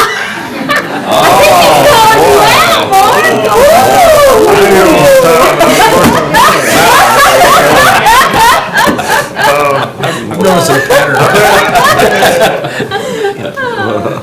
Well, the love in this room tonight. I've been doing it a long time though. And my point is, I've seen a lot of things proposed. When a developer comes in, requests rezoning, I want to build this. And 3 months later, somebody else is here with something else. And so there's no guarantee. Now, I'm not saying that's what's going to happen here, obviously. I just have been doing this long enough to know someone's plans don't always work out. So. But what it could be right now is industrial. Absolutely. It could be a towing lot, it could be a warehouse, it could be a steel fabrication company, just like what's north of it. I wish you hadn't said towing lot. There's going to be people looking at it now. Well, I'm just saying that's what's allowed there. With the changes we've made recently in our zoning, that would be allowed there. Yeah. By right. Yeah. Just a site plan. So when we talked about this though, in previous meeting with the gas station, there's still gonna be some approvals that are gonna have to come from the state to be able to put a gas station there. Is that correct? Free access to Animal Road, yes. For a cut. Not for the gas station itself, but Okay, for the just for the cuts. cut. Yeah, they'll have, for any access to Animal Road, they would have to have permission from But TDOT. Kevin, you've been doing this for a very long time, right? That's right. Almost as long as Mark's been alive. Go easy, she was the same age, You wouldn't see him giving them a cut there, would you? I would be surprised. Especially on that curve. Because of the curve and because of you're coming toward that signal and you've got the right turn lane going into the signal right there and everything else. I would be surprised, even though there is that driveway there that maybe has a permission or maybe doesn't. A commercial driveway to say a gas station would be much more traffic and much more use there than that, the few employees that are going in and out of there right now. Yeah, So. the 5 or 6 cars that go in and out. But Kevin, 2 acres, you Almost put a 3. lot of, you put a lot of gas station on 2 acres, can't you? Or almost 3, really. Towing cars too, though. Yeah, or you could end up, I mean, I don't know, you may end up with, maybe it gets divided and you end up with 2 different uses or something, too. What zoning does mini storage fall under? Certainly, any industrial zone. Any. Yeah, so certainly you could have mini storage there without any, again, just a site plan. Right on the roadway. And they wouldn't have to come to us. Just for site plan review only. Yeah, only. Okay. Okay, we've got a motion on the floor. Do I have and the motion was for C2 with a traffic study, no matter what. Do we have a second? Second. Motion is second. Any other discussion? Raquel, I'm like you. I would love to see it C4, but I'm too scared to roll the dice on I-2. No, I just said, I guess I'll be the risk taker tonight. That's okay. But, you know, I'm looking for, you know, a traffic study that makes sure that we don't, you know, I'm looking for that's traffic study is a bad word. I'm looking for a solution to what's going on here, should someone decide to move into a C2 zone here and develop it into a C2 usage. That's what I would be looking at when it comes to planning, and Like we're looking at site site, yes. Yeah, to Raquel's point, it looks like 2, in my opinion, it's 2 gambles. One is we leave it I-2 and take a chance. Yeah. Or the other gamble is we rely on you guys to catch it and help us at site plan. And I put my money on you guys better, so. Well, I can assure you that Yeah. that's going to be crucial to a site plan approval. When they're doing the traffic study, when it's a school zone like that, do they look at it at all different times, specifically during those school zone times as well? Yes, and we typically, when, like, if someone comes in next month with a site plan, we're gonna ask for a traffic study when school's in session, because you wanna count the school Right. traffic as in that, yes, so. Okay, we've got a motion and a second on the floor. Yeah, it doesn't do us Other anything. discussion or comments? All in favor say aye. Aye. Any opposed? Aye. Motion passes. Kevin, would you pass along to the owner of the property or the possible developer the concerns that Yeah. were shared by this group? They're here tonight, so I think they've heard Perfect. it. So I Yeah. hope that they heard the concerns. Okay. Okay, new business. Planning Commission report. Our first item is consideration of an ordinance relative to the rezoning of property located on tax map 2883.00 to go from R1 to C2. It's requested by Edward Clark. The property requested to be rezoned contains approximately 1 acre and is located at 14001 Old Nashville Highway. Kevin? Yes, Mayor and Council, this is a property, as you said, 14001 Old Nashville Highway. It's about 250 feet south of the intersection with Rock Springs Road. Land use plan, even though it's not on Sam Ridley Parkway, we did extend the Sam Ridley, kind of that character area to that track there, that far down Old Nashville. Again, support a mix of retail and service uses there. Surrounding zoning is a mix of C2, C4, and R1. The Planning Commission did review this, did recommend approval, and staff would also recommend approval. I know this came before us a while back, and we had concerns only because at that time, a car lot could be put on it, and that was our main concern. But with this, As a matter of fact, when they brought it to us, they let us know that they wanted to make this a car lot. This cannot be a car lot. Right. No longer. right, If it's rezoned. If it's Right. rezoned, it would not. right. You say when they brought it to you, the first time, not The this very- time? Correct, Yeah. correct, Yeah, yeah. the first, yes, it's been That like 2 or 3 clear. Yeah. years, 4 years ago. maybe. Yeah. And that was the concern that For them. was then, so. For their hearing and Okay. understanding. Questions for Kevin on this? I mean, I think it very much is in line with what's around it. Yeah, with C2, essentially, on 3 sides, C4 on the back, it fits. Agree. Is there a building on the property? There is, isn't it? There's a house. house, there's a house on the property currently. Other questions or comments? Seeing none, do we have a motion? Motion to approve. A motion, do we have a second? Second. Motion and a second, any discussion? All in favor say aye. Aye. Any opposed? Motion passes. Item B, Package Liquor Board report. There were no applications for the town council to consider at this time.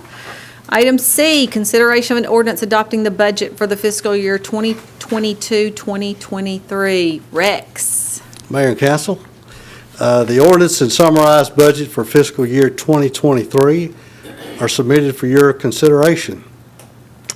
I have attached the changes from retreat to first read spreadsheet for your convenience. It details the budget changes from what was presented at the retreat. And we've also put this budget out on the town's website in the finance department section. We ask that you approve this. Questions for Rex on his budget?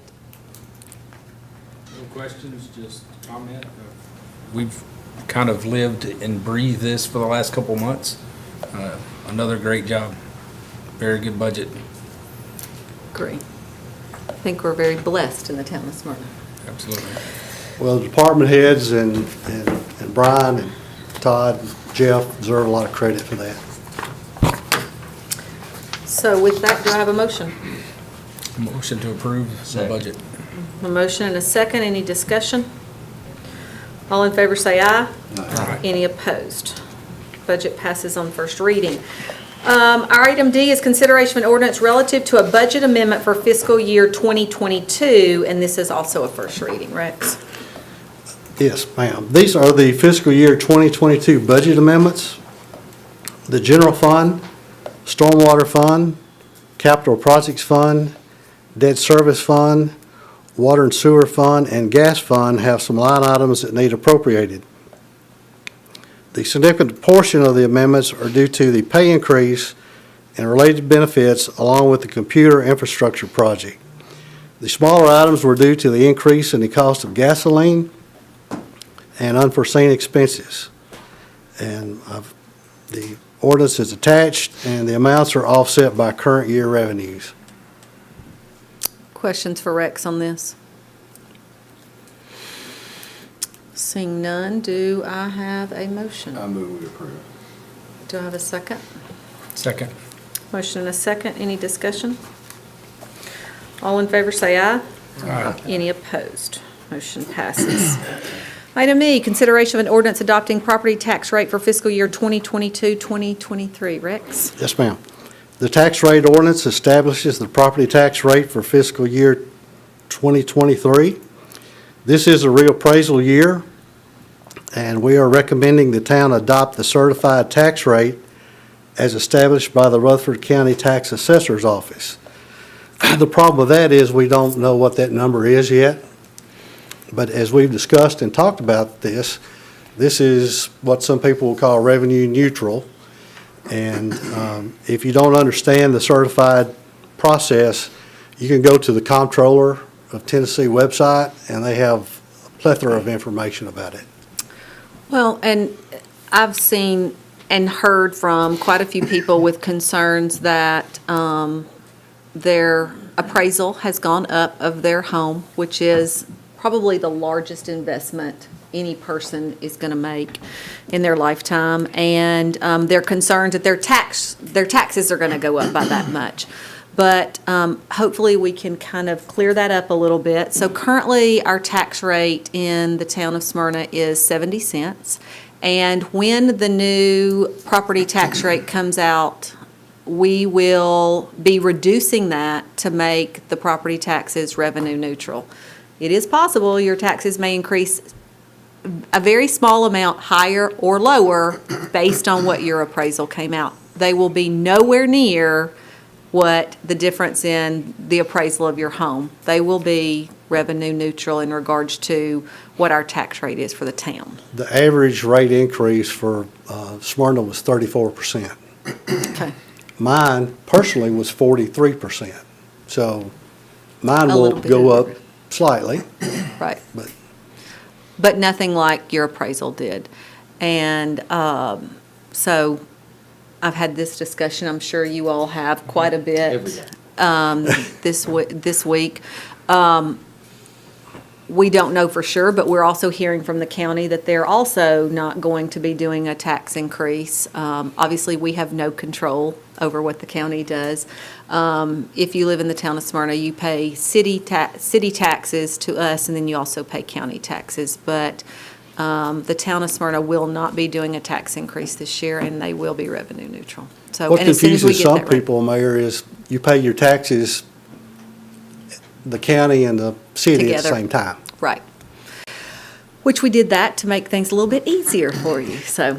Okay, questions for Rex on tax rate, which we don't know at this point, but they will be revenue neutral based on the number that we get back from, Do we our have property any assessor. idea when that will be certified by them?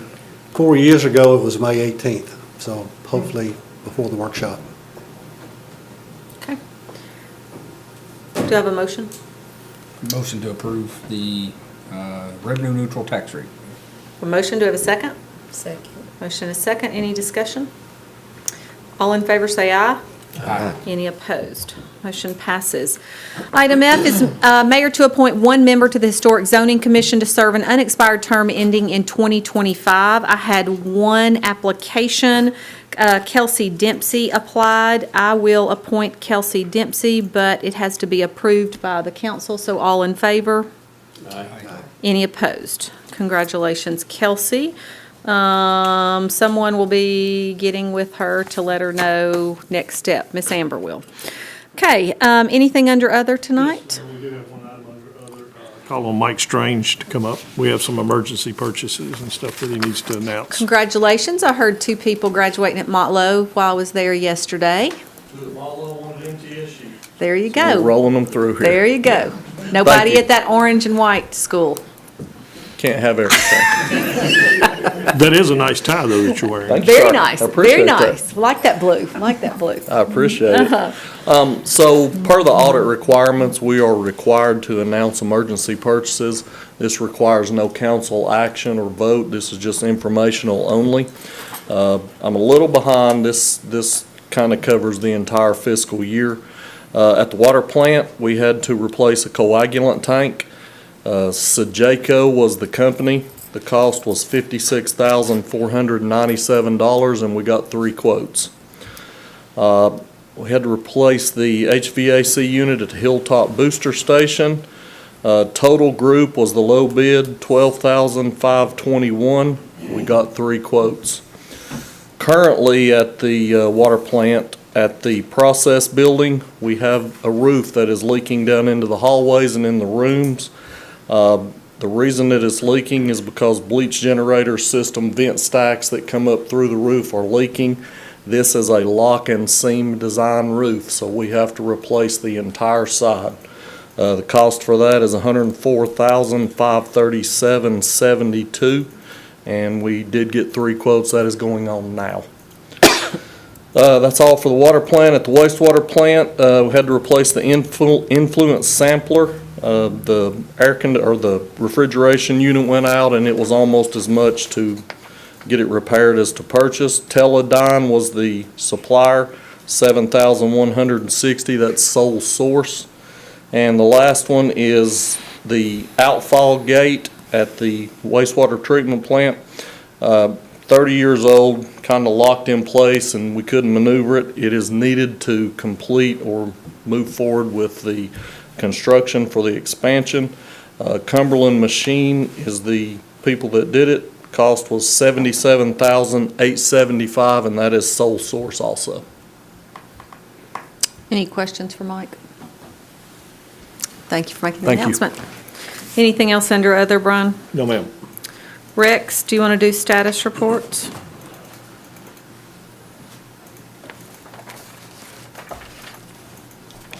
The March state shared tax, we received $597,747, which gives us a projected budget surplus of $1,164,093. For the March local sales tax, we received $1,324,758, which gives us a projected budget surplus of $1,464,062. We're doing well on our budget. I like hearing surplus. Questions for Rex? Thanks, Rex. Department heads, anything you need to announce? Uh-oh, uh-oh, uh-oh. No, it's not about the United Waste Ground. Oh. Last week, we started taking registration for the First Tee Summer Program. It runs June 6th through July 29th, ages 7 through 17. And you can go to our golf course Facebook page and find the link for the registration, or go to thefirstteetennessee.org, and under the facilities, you click on Smyrna and sign up. Just for people who might not know, tell them a little bit about what First Tee is about. First Tee's a golf initiative. It's a national golf initiative, and we're one of the satellite facilities with the First Tee of Tennessee, and it teaches life skills and also golf, and it runs for 2 months for the summer program, Monday, Tuesday, Wednesday, Thursday, depending on age, and they have 6 different brackets from player all the way up to ace that they go through, sort of like Girl Scouts, Boy Scouts.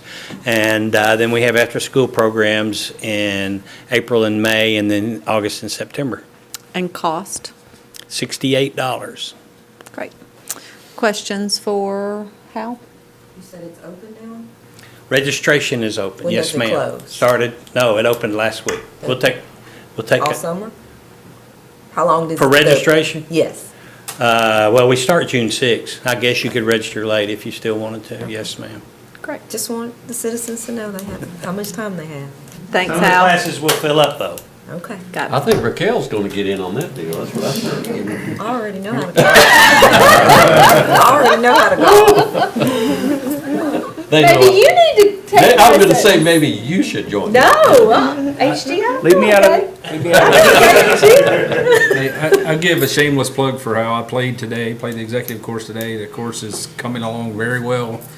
We've had a abnormally wet and cool spring, so the Bermuda is finally starting to come in, and the course is going to be in great shape again this year. No, his dad taught him that. Great. Other department heads, anybody have a? Okay. Miss Amber? Nothing. Brian? I said I wasn't gonna say anything tonight, didn't I? That's what, you remember that? I think I recall I that. did bring a gift for each of you, and it was a shop local opportunity, and HG, I thought about you when I saw these. So Oh, I you just bought those local? I did buy those local. Because that was the only thing I was gonna say tonight is, Brian, did you buy these local? These were bought local, and they were bought with you in mind, to be kind. Nice to be thought of. Yes. So, just very quickly, I do have a couple of things that I want to share with you. I brag a lot on our employees, and I tell you, we have a lot to brag about. We have some great employees. But this one's a little different tonight. This was actually from our Treasury Department. As many of you know, Maggie Sims came up from Parks and is working for us in the Treasury Department. A couple of weeks ago, she received a call that she was having a lot of trouble understanding the gentleman. He spoke little to no English. So she quickly contacted the interpreter line, and through interpretation realized this man was in distress. And she was able to get with the police department through the dispatch, and we were able to dispatch our police officers and EMS and possibly save this man's life. Wow. So Maggie did a great job, and we appreciate what she did. So I just wanted to highlight her tonight. A couple other things. Last week was International Firefighters Day, and I've got a picture of both of our chiefs here. And last week we recognized and honored several of our firefighters and the sacrifices that they make on a regular basis. Beginning tomorrow is National Police Week. It kicks off tomorrow, and it goes from the 11th through the 17th. And we have got some things that we'll be putting on Facebook and different social medias recognizing our police department. We are truly blessed in this town for the firefighters and the police officers that we have and the job they do. It's an honor and a privilege to work with them and be part of the work that they do. They gather so much, they work with the citizens and just do a really, really great job of providing that first responder and protection for our community. So we thank them from the bottom of our heart. I thought the chef had to leave. I wanted to highlight him tonight. We came off of a great Easter buffet that we recognized at the town, and we just finished the Mother's Day event, and close to another 500 people came through the town center on Sunday. And I think we got a picture here of one of the mothers and her husband and our chef. That's the mayor and Britt, and we appreciate everybody that came out, and we also appreciate our staff down there and the job they did to make all the mothers feel special. Next, we have our Memorial Day service. This is something that we've been doing for the last couple of years at a little higher pace, working with our local VFW. We will be honoring our veterans on Memorial Day on Monday, May the 30th at 11 a.m. at the Jeff Coos Memorial. We invite the community to come out and be part of that. And I just wanted to remind everybody that Town Hall will be closed on Memorial Day. And we thank our police, fire, utilities, and parks employees for continuing to serve the community during the holidays and providing services. So come out and join us. We're going to have a great time as we remember our soldiers and the sacrifices that they've made for our community. Last thing, and I won't spend much time on this, love where you live. We continue to be challenged with litter problems across the town. We asked our citizens to please do not throw garbage out. Don't, secure the loads in the back of your trucks as you're going to the dump and those kind of things to keep from putting refuge on our streets. We want to keep our community pretty. We have a beautiful community, and we want to take a lot of pride in what we see in our community. So love where you live, folks, and take your refuge to the service station, put it in the trash can, take it home, put it in the trash can, but please don't put it on our streets. So that's all I have tonight, Mayor. Great. Jeffrey L. Nothing for me, Mayor. Raquel? I was able to go and attend the Kids Safety Day on this past Saturday, and just wanted to say thank you to everyone who participated in that. I think it was a great success. So, glad to be able to come out. Great. That's it. Just telling Brian I appreciate my cup, and I'm glad he shopped local and bought our Be Kind cups for us. Are you gonna? Let me hold this up so everybody knows what we're talking about here. Are you gonna put that into practice? I make a daily habit of it, yes, ma'am. Tried it, it's really nice. My mama said, don't say anything if you don't have anything nice to say, so I won't say anything. So Be Kind doesn't work for you? No. Tim? Because of your mother, I'm going to pass and send it down to Jerry. Jerry? I don't have a whole lot, being a senior, as I was referred to. I can't remember a whole lot of things, so I'm gonna keep it. I actually think I might have a lawsuit, Jeff. Do I? Pretty hostile. You're making my point for me. I do want to say thanks to our fire department, our police department. Thank you for all you do. I'm glad we're recognizing you guys. I've got both the chiefs in here. You guys do an awesome job of leading those groups, and we appreciate it very much. I don't know if she's watching or not tonight, but somebody's been a big supporter of us and always there to say a kind word or whatever. Is Miss Jeanette Gwynn's got a birthday coming up in the next couple of days, so if she's watching, I just want to say happy birthday to her. Great. Steve? I got two items. I was asked to announce from a local business that it is official that Chick-fil-A has now reopened. They opened at 5 p.m. tonight. They are mostly staffed. They have been having an open hiring event for the last couple of weeks. They're going to continue that for the next week. I was actually going to ask that Yeah. question because I got calls today with people trying to go to Chick-fil-A and it was closed. And I Yeah. said, I'll get an update this evening and let you know. Yeah. So it opened at 5. It opened at 5 p.m. Okay. One other thing they wanted to make sure everyone knew is that they have modified their normal operating hours. They will open at 6 a.m. Every day, but Monday through Thursday, they will be closing at 9 p.m. now. And Friday, Saturday, Sunday, they will be closing at 10 p.m. I'm sorry, Friday and Saturday, they're closed on Sunday. But yeah, so the good news is for those of you that have having to go to Murfreesboro for your Chick-fil-A fix, Champy's, no offense. Soon they'll be able to go to Yeah, Champions. soon, and if Very you send me soon. your hours and opening times, I will announce those too. But Chick-fil-A is now open, so you can get your fix if you haven't gotten it in a while. And second thing, Jerry, as I like to call Grandpa, no, I'm just kidding. Jerry always announces community birthdays, but he seems to forgot his own birthday, which was last Friday. So happy birthday. And I was going to Jerry. remind him of that too, Steve. Yeah, so happy birthday, Jerry. You had a birthday last week.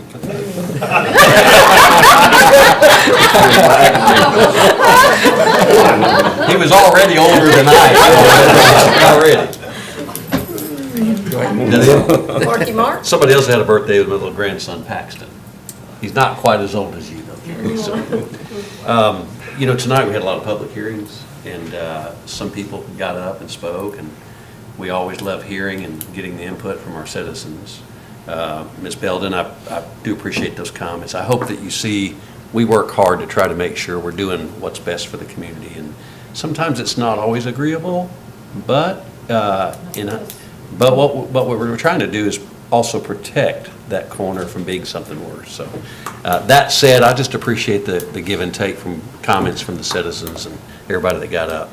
To our police and fire departments, thank you guys for what you do. You got recognized this week nationally, but we recognize you guys all the time, and we just appreciate what you do. We know what you do out there. We often are brought up to snuff with happenings in town. And Chief Culberson yesterday, I believe it was yesterday, I was passed by the accident there at Gills and Jefferson Pike, and I saw you holding that tipped over truck up with one arm.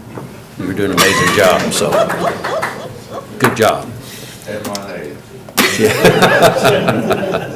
And I was just going to wish Jerry a happy birthday as well, Jerry, so that's all I have. Okay, a couple of housekeeping items. Our Kids Safety Day was this past weekend, and we just want to extend a heartfelt thank you to our community partners for a successful Kids Safety Day that was Saturday, and the partnership between the town and TriStar Stonecrest is something I think we're all very proud of and how much we appreciate it. I think I saw, was it 700 that came through? Was that the number? Between 5 and 7? So a good day on a cold Saturday. Farmers Market. Smyrna Depot Farmers Market will be starting back on May 21st through September 17th. The market will be open at 8 a.m. to noon every Saturday and host an array of farm and food vendors along with artisans and crafters. If you're interested in being a vendor, they are still accepting applications through carpeartista.com. So looking forward to them getting started back. Our Simply Smyrna celebration has rolled around again. It'll be Saturday, June 14th. June 4th, sorry, thanks. It is hosted by Carpe Artista and will be held in the Depot District on Saturday, June 4th from 6 to 10, and it's a fantastic family-friendly event, so come out and enjoy. Oh, Chief, I'm so excited. The Fire and Police Youth Academy. Our 2022 Smyrna Fire and Police Youth Academy will be held on June 6th through June 10th. The academy is designed for children ages 8 to 13, rising 3rd through 8th grade students. Activities will be held at the Smyrna Fire Station number 2, which is out at 644 Fitzhugh Boulevard on the base. From 9 a.m. to 3 p.m. Monday through Thursday. Students will participate in a graduation ceremony on Friday, June 10th. Completed applications should be delivered with a registration fee of $35 to the Smyrna Fire Department admin at 145 South Lowry. Parker did this a couple of years, and it is a great event, and I know we are excited to have it back. Has it been a year or 2 years? Gosh. So a really great event if you want to get your child signed up. Town of Smyrna Boat Day. The town's excited to host our 2022 Boat Day on Saturday, June 18th from 9 to 1 at the Jefferson Springs Recreation Area. Everything is free, and are we doing the kayak, the giveaway for kayaks this year? Two kayaks, great. So Brian will be out there to be the first one in the kayak. Actually, Mayor, there's an age limit, and I've surpassed that. I'm happy to say I'm old. Oh, no, I don't think there's an age limit on this. There is, Nope. yes. She said it wrong. She said first one in the kayak. I think she meant first one in the water. That's right. That's right. You can check with Tom. I think there is an age limit. So. I think Jerry's getting in. I think Jerry's in there, getting Tom.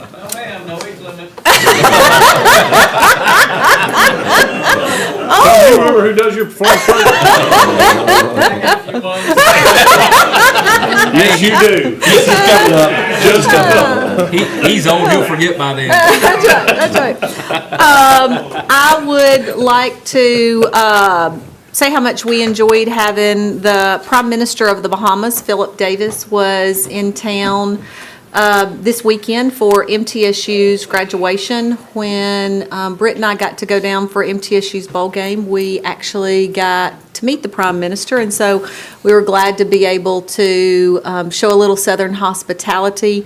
On Friday morning, the mayors got to greet him, and then Friday night, Dr. and Liz McPhee held something at their home, and then Saturday was graduation. Saturday morning, he spoke at graduation. So, what I found out is there's a lot of the same things, no matter what country you live in, when it comes to politics and trying to do the right thing for citizens. So it's pretty interesting to have some of those discussions, but was honored to be a part of greeting him here in Tennessee.